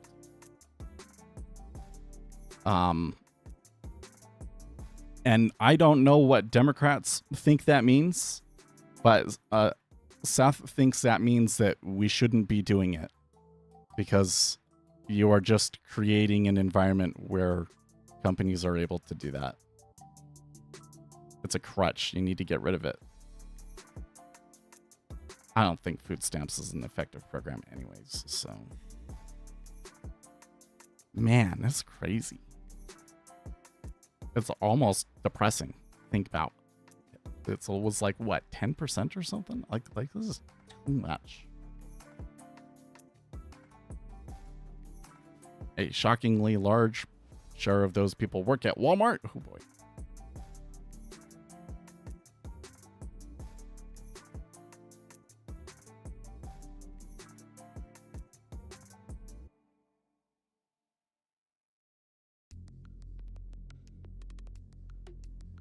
It's depressing when you're on the side of being stuck in it.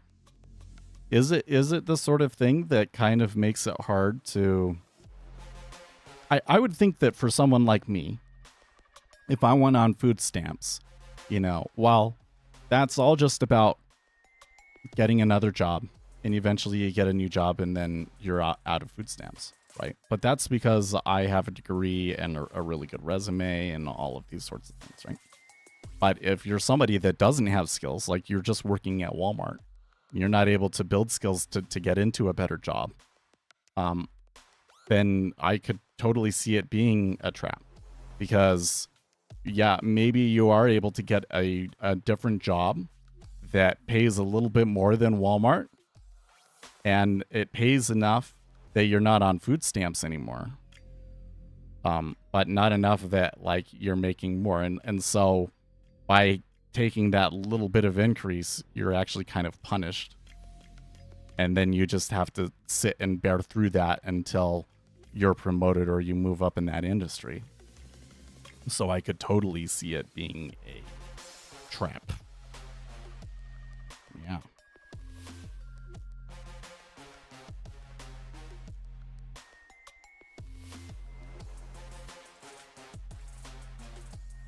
So many jobs. I wonder what the thresholds would be.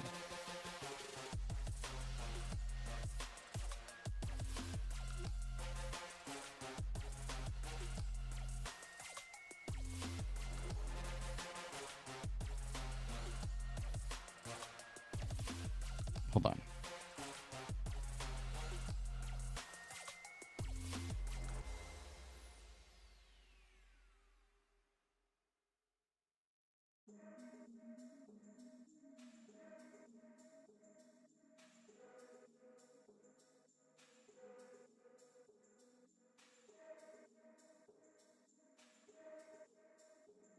Here are the income thresholds for snaps. Most households must satisfy a gross income before allowable deductions, and a net income test, income after allowable deductions such as shelter, etc. For households that include a member who is elderly or has a disability, often only the net income test applies. So wait, how many of these people that are on snaps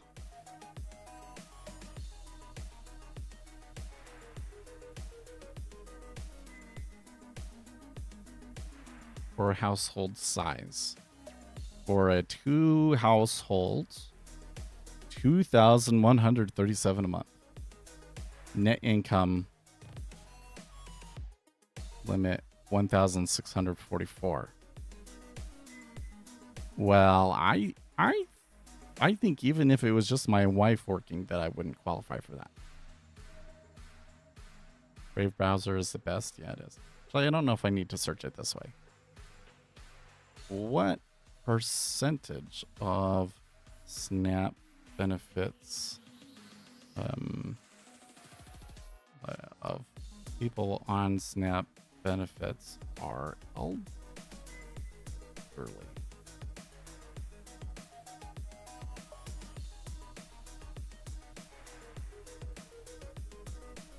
About 20%, it says.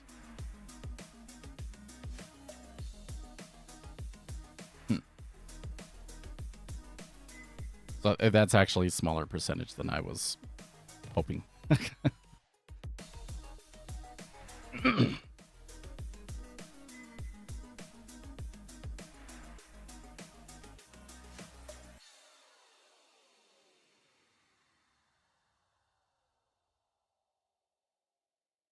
But you see what I'm saying is like, okay, I don't think that you're actually doing people a favor by giving them food stamps. What you need to do is you need to give them opportunities to access capital.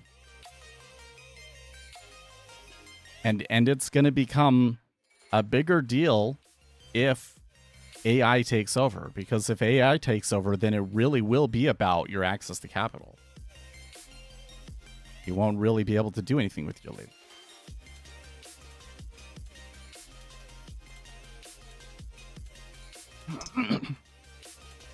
Hard trading day. Well, I mean,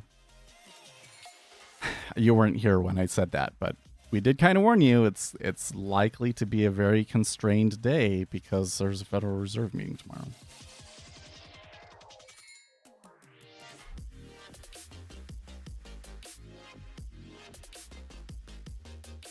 Seeing a good rally in Bitcoin this morning.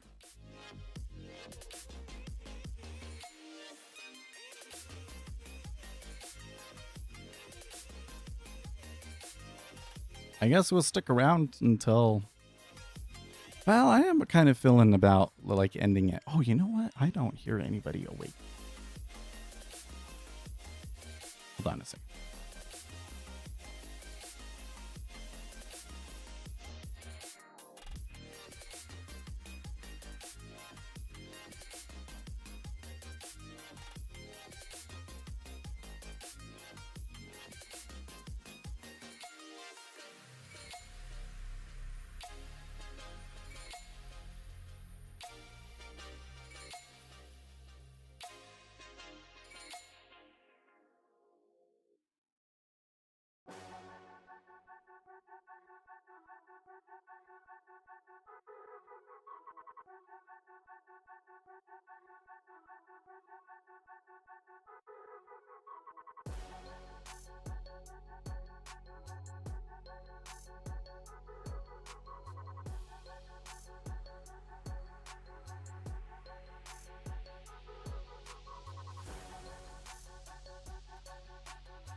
Nobody is willing to pay the Amazon delivery. Wait, is Amazon delivery driver really that bad of a wage?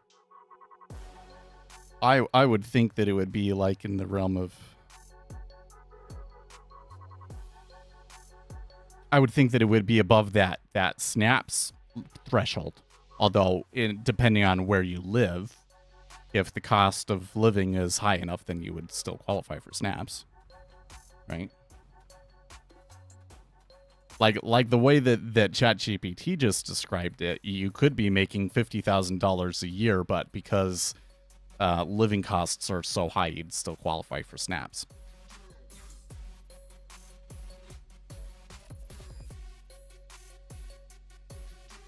But like that, and that's the thing though, is that it distorts the market, right? You're now normally those people would be washed out of the market. They wouldn't be able to live there anymore. And then that place would have to face that the cost of living is too high. But because the government is interfering, essentially, it allows them to keep the prices high. I don't actually think that this program is helping people.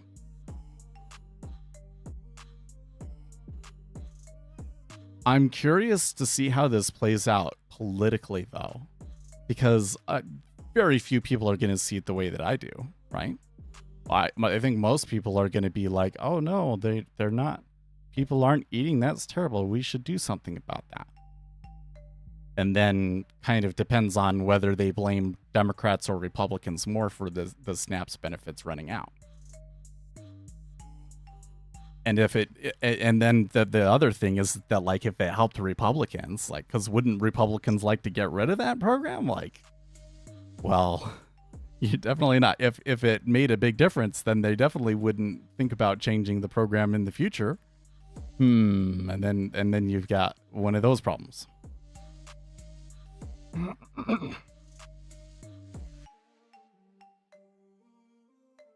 I have a bachelor's. Oh, you're asking Maximilian.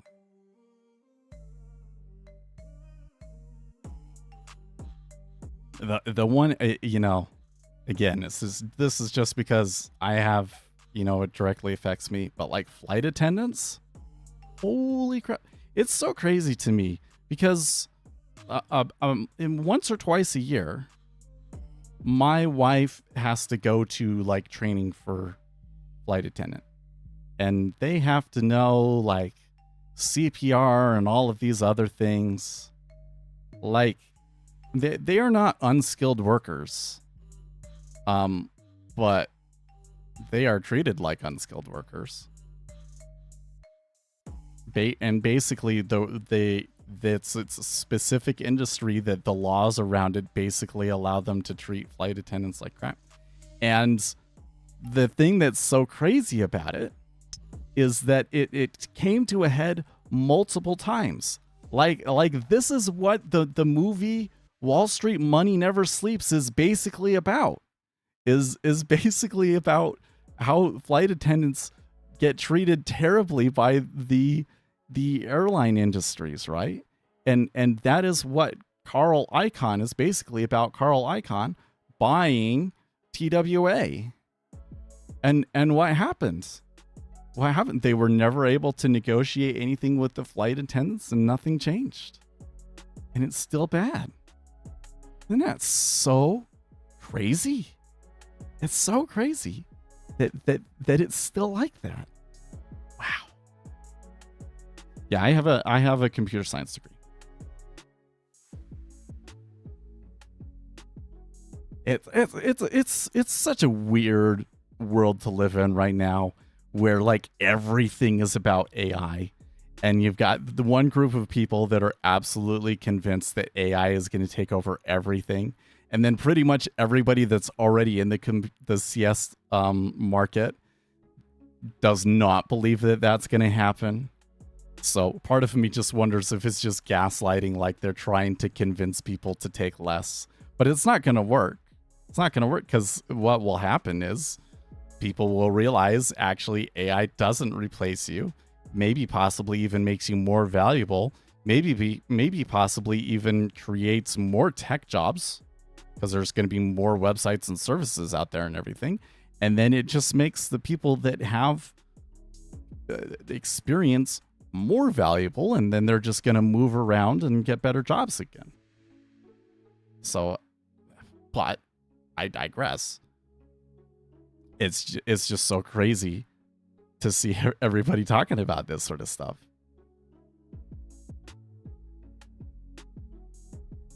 In Germany, we have similar programs. Such jobs are only possible with the help of government. They argue the stop of such help would destroy the job market. Well, yeah, then it's a crutch, isn't it?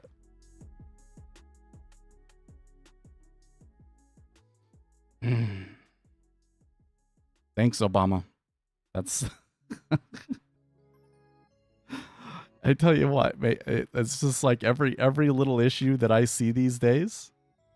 I just like it, because we've talked about a bunch of different issues today, haven't we? We were talking about healthcare earlier.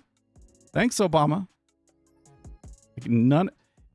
Basically everything that he did, in my opinion, made things worse. I hate being that political about it, because I try to be like, you're open-minded. It's not necessarily about being right and wrong. We want to analyze things and stay open to it so that we can better predict how things are going to turn out. But this is one of those things where, okay, like the political thing happened, and now we have to go in and look at, here's the change that they made. How is it going to actually affect markets? People did the analysis back then that pretty much said that this is going to be a disaster, and lo and behold, it was a disaster. And the society like refuses to see that. It's very frustrating for me. Online, that's a new name. Welcome. I've probably chased too many people away with my unorthodox opinions, but to me, it just seems like the inevitable consequence of what we know. And it's just the case that most people don't see it that way or understand it, because they don't want to see that that's the truth. The market's not efficient.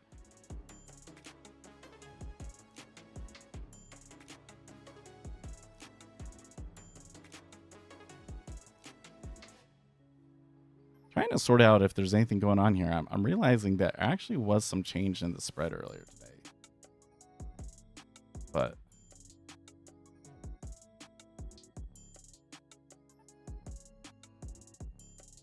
end of 2026, artificial superintelligence, if the AI can, no, I don't think so.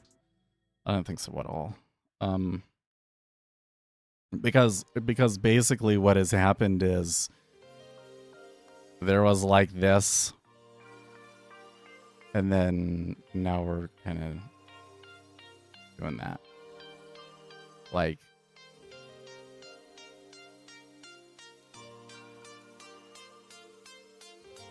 the improvements that they're making in the technology aren't solving the fundamental issue, at least not in the computer science space, which is that the LLMs are just wrong too much. They're wrong too much, and they're not able to take into account the big picture because they're only doing token prediction. So you can't step back out and say it needs to be like this and this needs to match this. And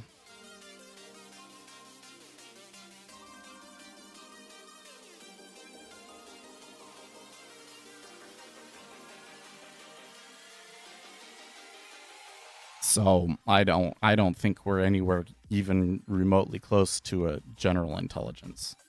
And certainly not a general intelligence that's more efficient than human workers.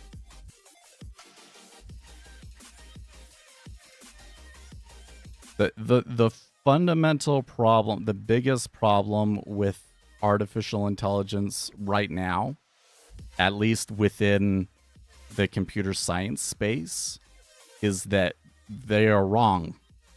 They hallucinate. They make things up, and they can't see the big picture. So when you try and make a big application with them, you just get this mishmash of trash that just is not maintainable. Like this whole vibe coding, like it's kind of funny because like embedded in the whole idea of AI is the acknowledgement that this is a problem. Because what was vibe coding supposed to be? Vibe coding was this guy saying, "Hey, go into your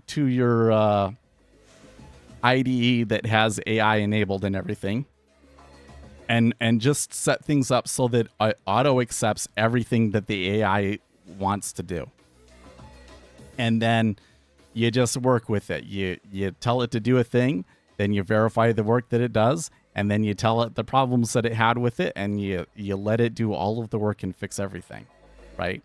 And if it has to completely redesign the application to get one new feature to work, then that's fine, right? Well, if the LLMs were actually good at this, that wouldn't be necessary. But they would just do it correctly. But because they're not able to actually do like real software engineering, build something piece by piece in a way that is sustainable and maintainable and flexible so that you can add features on later. Because they can't do that, you get to this point where sometimes the LLM will just completely rewrite an entire portion of the application.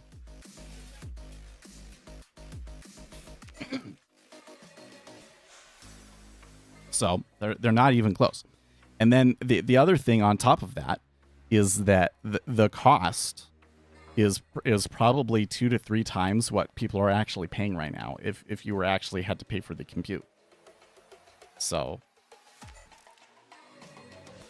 it was kind of crazy because I saw this video the other day where they were talking about like how realistic is the growth in AI. And basically for OpenAI to make money on the investments that they're making, they would basically have to become the largest company in history within 2 years. Like basically by 2028 they would be making more money than Walmart, which is the largest net revenue company, at like 500 billion. They'd like it's the growth rate is so high that they'd very quickly be over 500 billion. So yeah, I think it probably is the case that AI is in a quote unquote bubble, which to me means there's a very high risk of that ecosystem collapsing and people losing a lot of money in it.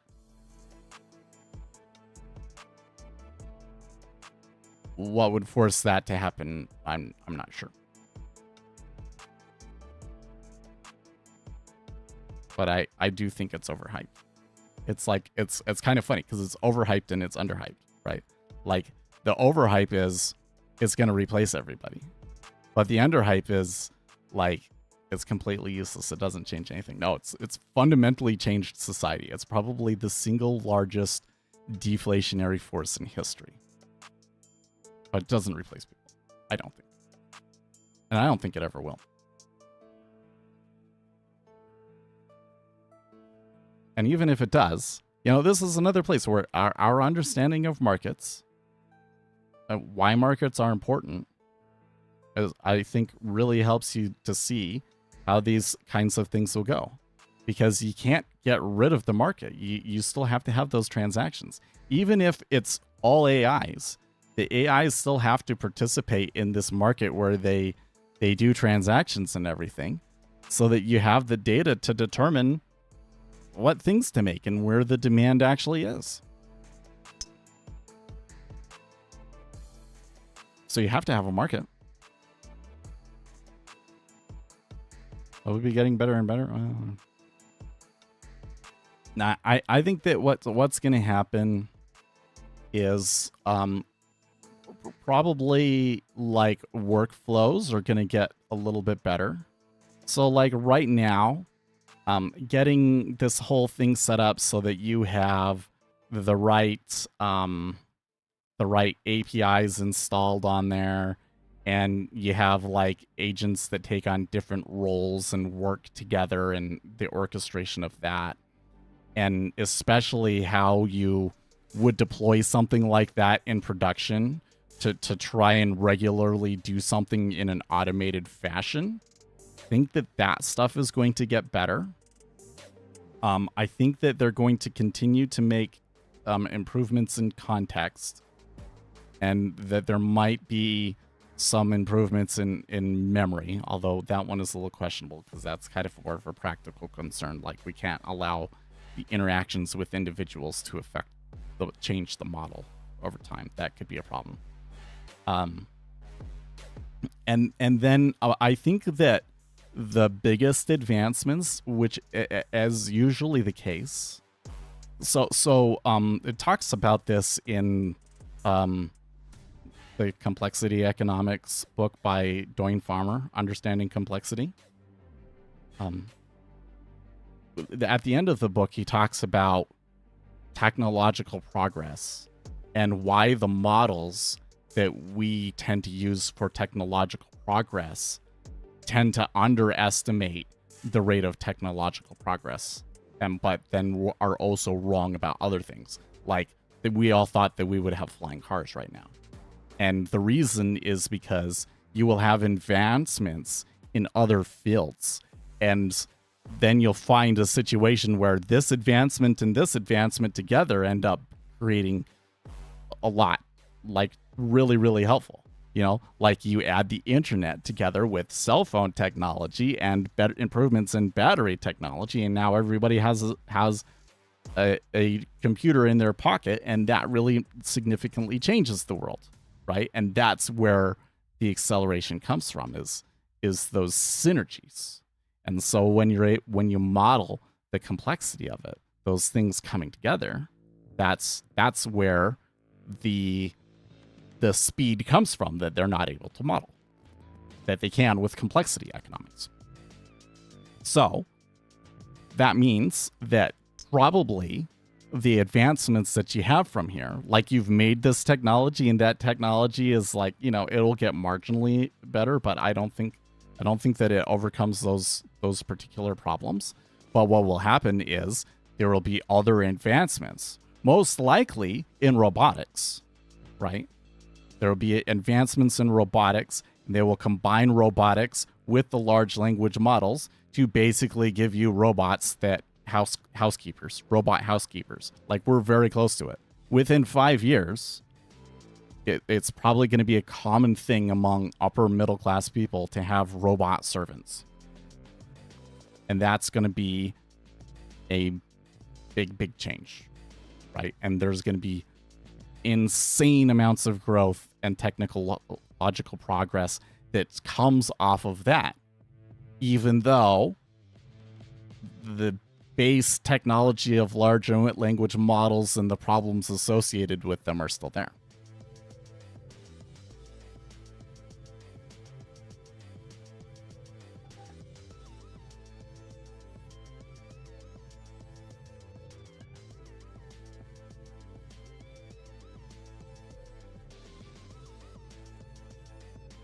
You know, and there could be all sorts of other things that could come in there, man. I really went to drink and it hit my mouth a little hard. Anyways, I think like some other places it could maybe come from, developments in energy technology, fusion could come along here, dramatically improving compute, you know, things like that. And maybe even improvements in markets. Like maybe take systems that take things that are difficult to have good markets for, like healthcare, and creating a real market for it.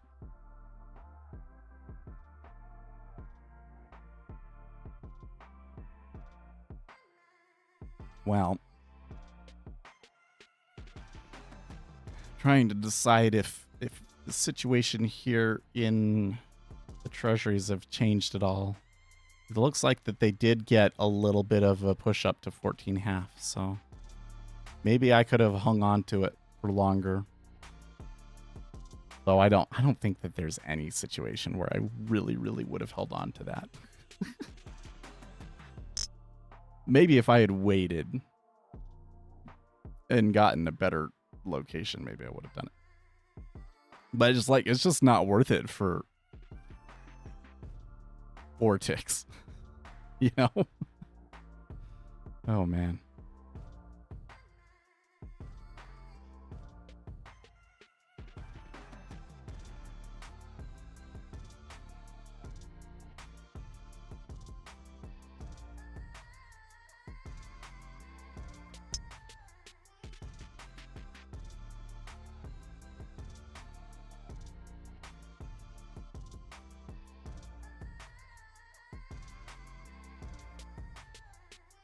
Trump's despot talk of a third term is a serious threat, says CNN. Oh boy.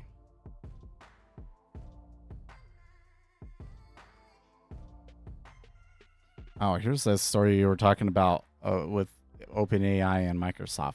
You know what interests me about this one is, should I be trying to develop my skills in Azure more because of this? Azure has been pretty good with the AI stuff.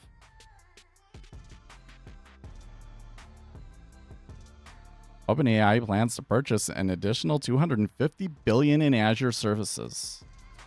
Yeah, maybe. So could I get a job at OpenAI as an Azure?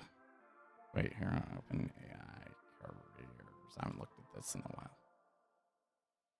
What job openings do they have at OpenAI? View open roles. Account director. I go to like all. Let's see.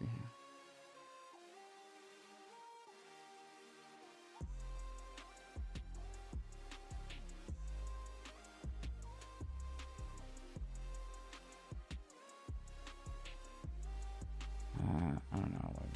Maybe.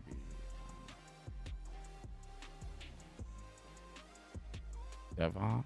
No.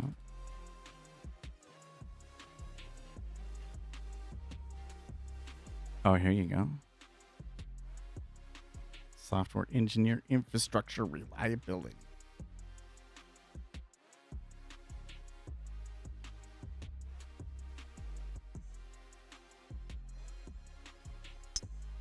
Backend software engineer. Oh, yeah, that's right. Because I don't want to move to San Francisco. I only have one in Seattle, too.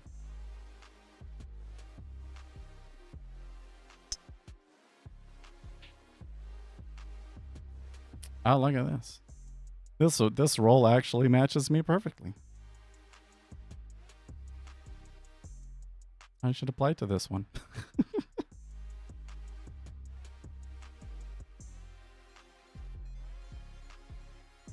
255 to 405K plus it offers equity.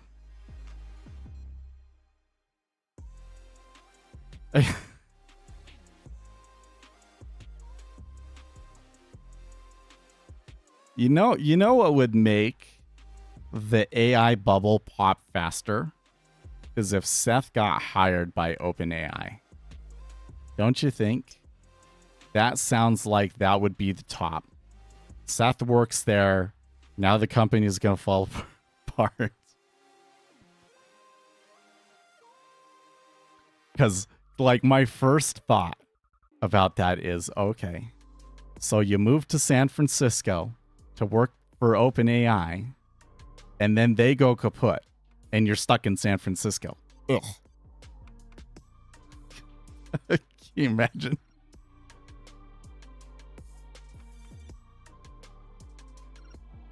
We could probably stream longer if I lived in San Francisco, though, huh?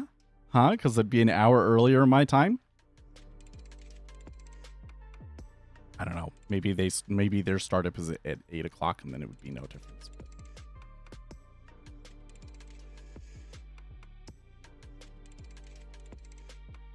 Tell you what, though, I will apply for that one later today. Add this over to my other window.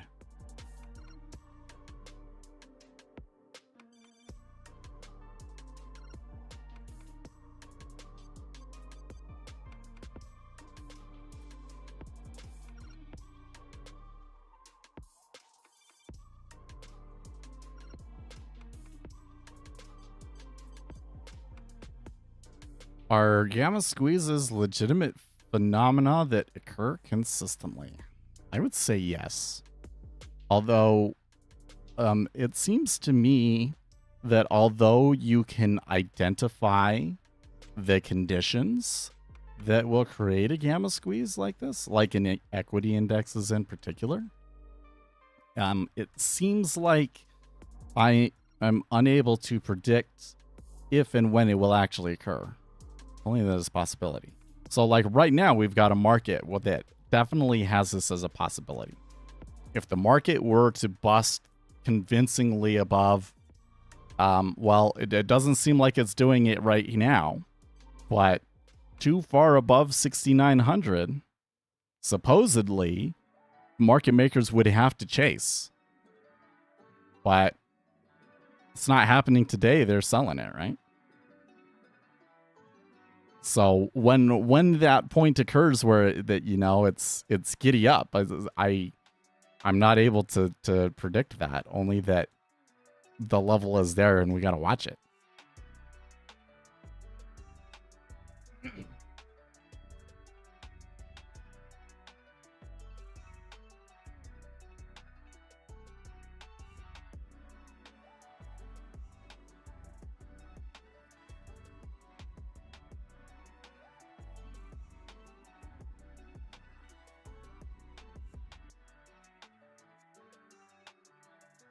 There you go. Cloud infrastructure. What's the difference with that one?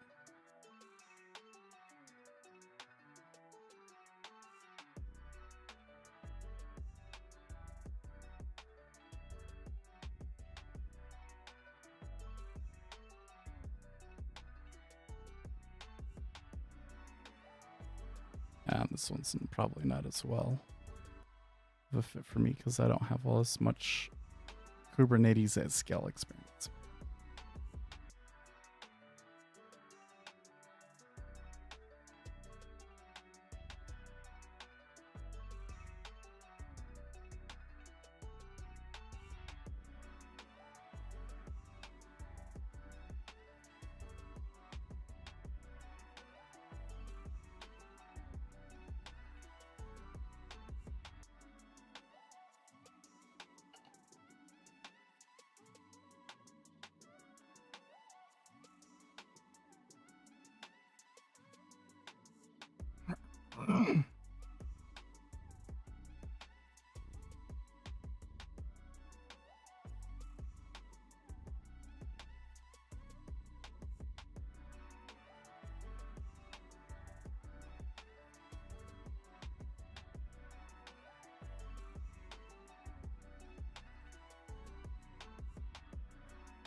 Oh boy.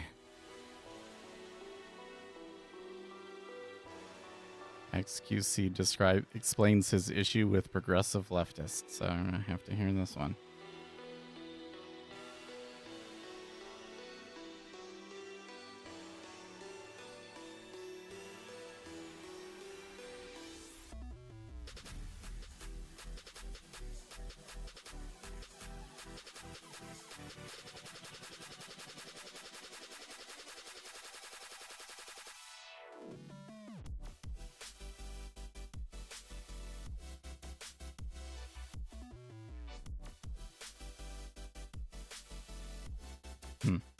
Wasn't that good of a rant.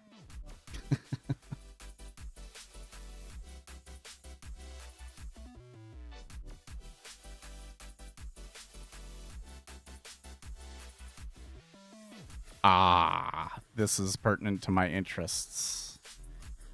From r/day trading, why does it feel like trading mentors don't want beginners to understand? I am new here. I finished watching TJR's 5-hour beginner's guide to day trading 2025. It's entertaining, but honestly, he constantly drifts off topic, throws in random immature jokes about blowing imaginary dicks every 5 minutes, and somehow manages to say something borderline racist before finally making a decent post. Wow. After watching the 5... Is that real? I've never watched this guy before. Is that true? Is it another crazy like ICT? I Googled up his concepts and watched 5 to 10 shorter YouTube videos. Then they actually helped me understand things better. Then I tried getting into ICT, but he does the same thing, taking an hour to explain what could have been said in 2 sentences. Yes, because the whole thing is bullshit, dude. None of it actually helps you. All of it is designed to maximize time. And so the people that become the biggest on YouTube tend to be the people that are the best at BSing for hours and hours and convincing people that despite them not really saying anything, that if they watch just a little bit longer, they're finally going to get the thing. See, this is my problem. So I just give it to you. You ask me the question and I say, well, this is the whole thing. Markets are inefficient. Here's the empirical research that tells us that, and here are the consequences. And I can tell it to you all in about 15 minutes, and then you're done. And then you don't have to watch me anymore. Right? That's my problem. It's insane to me how much time people will spend on watching ICT, what a huge opportunity cost they pay. It's totally true, man meat. Wait, is that your man meat query business account? It's sad to me just how much opportunity cost retail traders pay, wasting their time on technical analysis in general. Part of the reason why I encourage people to backtest things is because I know that you're going to go and add a bunch of indicators onto a chart and then backtest something. And if you use enough data, you're going to find that it doesn't really actually work. And then hopefully, because if I just tell you technical analysis doesn't work, like nobody ever seems to believe me. So that's why I tell them to go backtest. Is that, okay, you're going to go and figure it out for yourself by looking at the empirical data. Right? Yes, I've watched people spend years and years and years wasting their time learning all various forms of technical analysis and going nowhere when they could just sit down, pull up the news squawk, read Zero Hedge a little bit, and be light years ahead understanding where the market is. Even the people who listen overfit to the max, well, yeah, that can happen too. But you teach them like if you overfit, so like you do it over a year of data and you overfit it, and then you go back and you do it over 10 years data, you're gonna see very quickly that you overfit though. Although it does tend to surprise me how many people I see come on Reddit posting backtest results that are just completely flawed. Luckily, most of the people that will reply to threads like that will explain to you why it's flawed. But still. It's like I don't think I'm that smart necessarily. It's just like I've been through it, you know? And it's just wild to me that I went through and I kind of realized what was going on. And most of these people, it never dawns on them. They genuinely think that they have figured it out.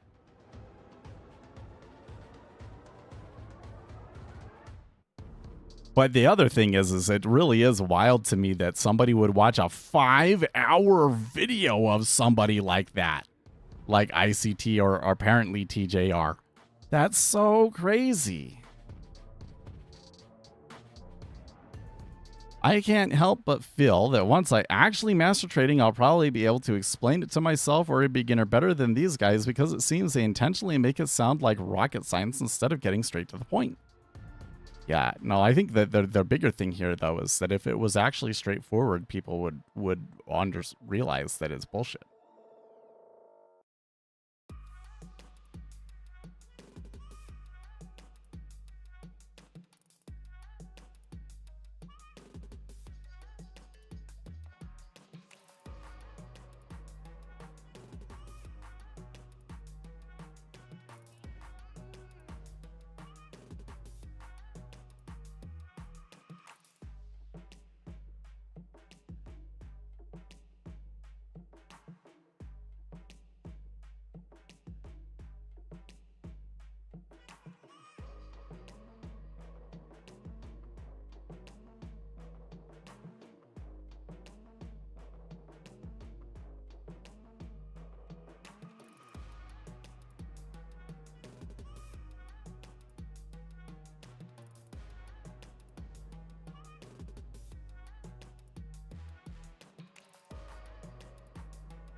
Those traders give a bad rep to retail trade. They really do. I mean, I've noticed it over the years. When I started doing this, nobody gave a shit about day trading. Like think about that. I started this YouTube channel entering a contest on Futures.io for a video journal.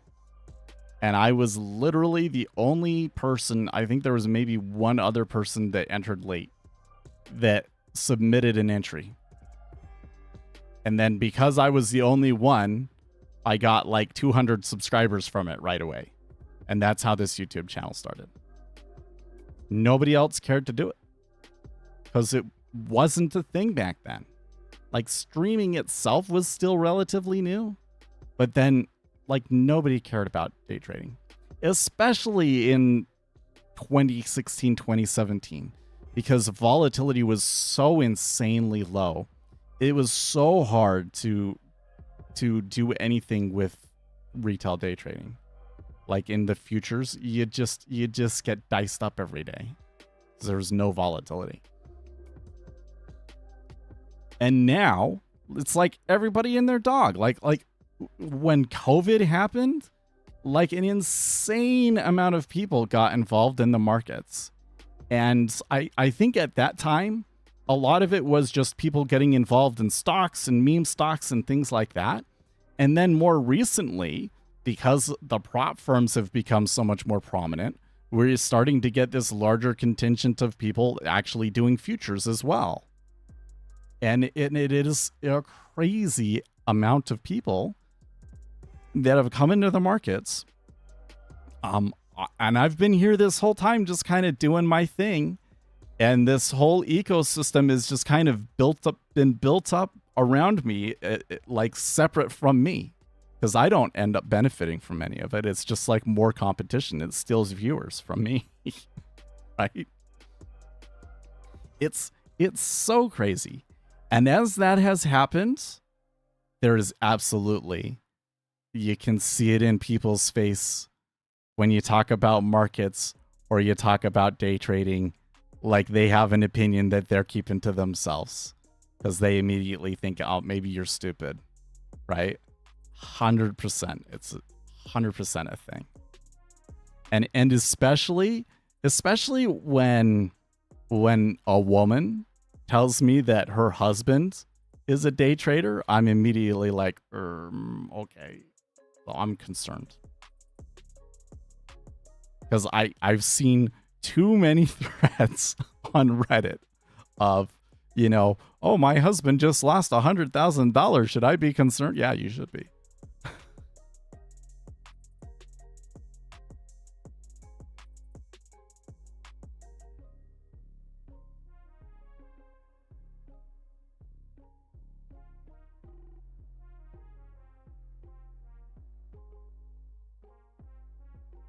Is ICT in the room with us right now? Says somebody on the Reddit thread.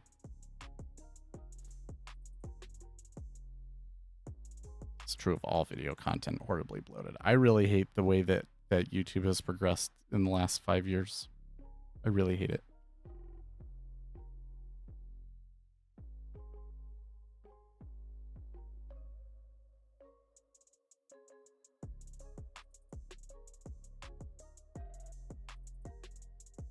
There's way more comments on that thread than I thought there would be. Well, I think we're right at the perfect stopping point. It is time to get going. So, interesting discussion. I hope you guys enjoyed everything I talked about. Sometimes, you know, there are some subjects that you guys will get really, really interested in talking about. And there's others where like, I'm really passionate about it, but I don't know if it's like, you're not saying anything because you don't care or if because you just like hearing it as well. But I enjoyed doing it. No 24/7 hour, 24/7 stream. I actually have an interview today. That's an on-site interview. So it means it's an important one. So I'm going to prepare for that and try not to get anxious about it. Actually, you know, I don't think I get too anxious about those things. You know what sucks about interviewing? Is this like when you're doing the interview, like your body just goes into like survival mode And you will burn so much energy during an interview. It's really insane. So yeah, I got to prepare for it. So I'll see you guys then and tomorrow. Not then, because you're not coming to the interview. I'll see you tomorrow. Stay excellent.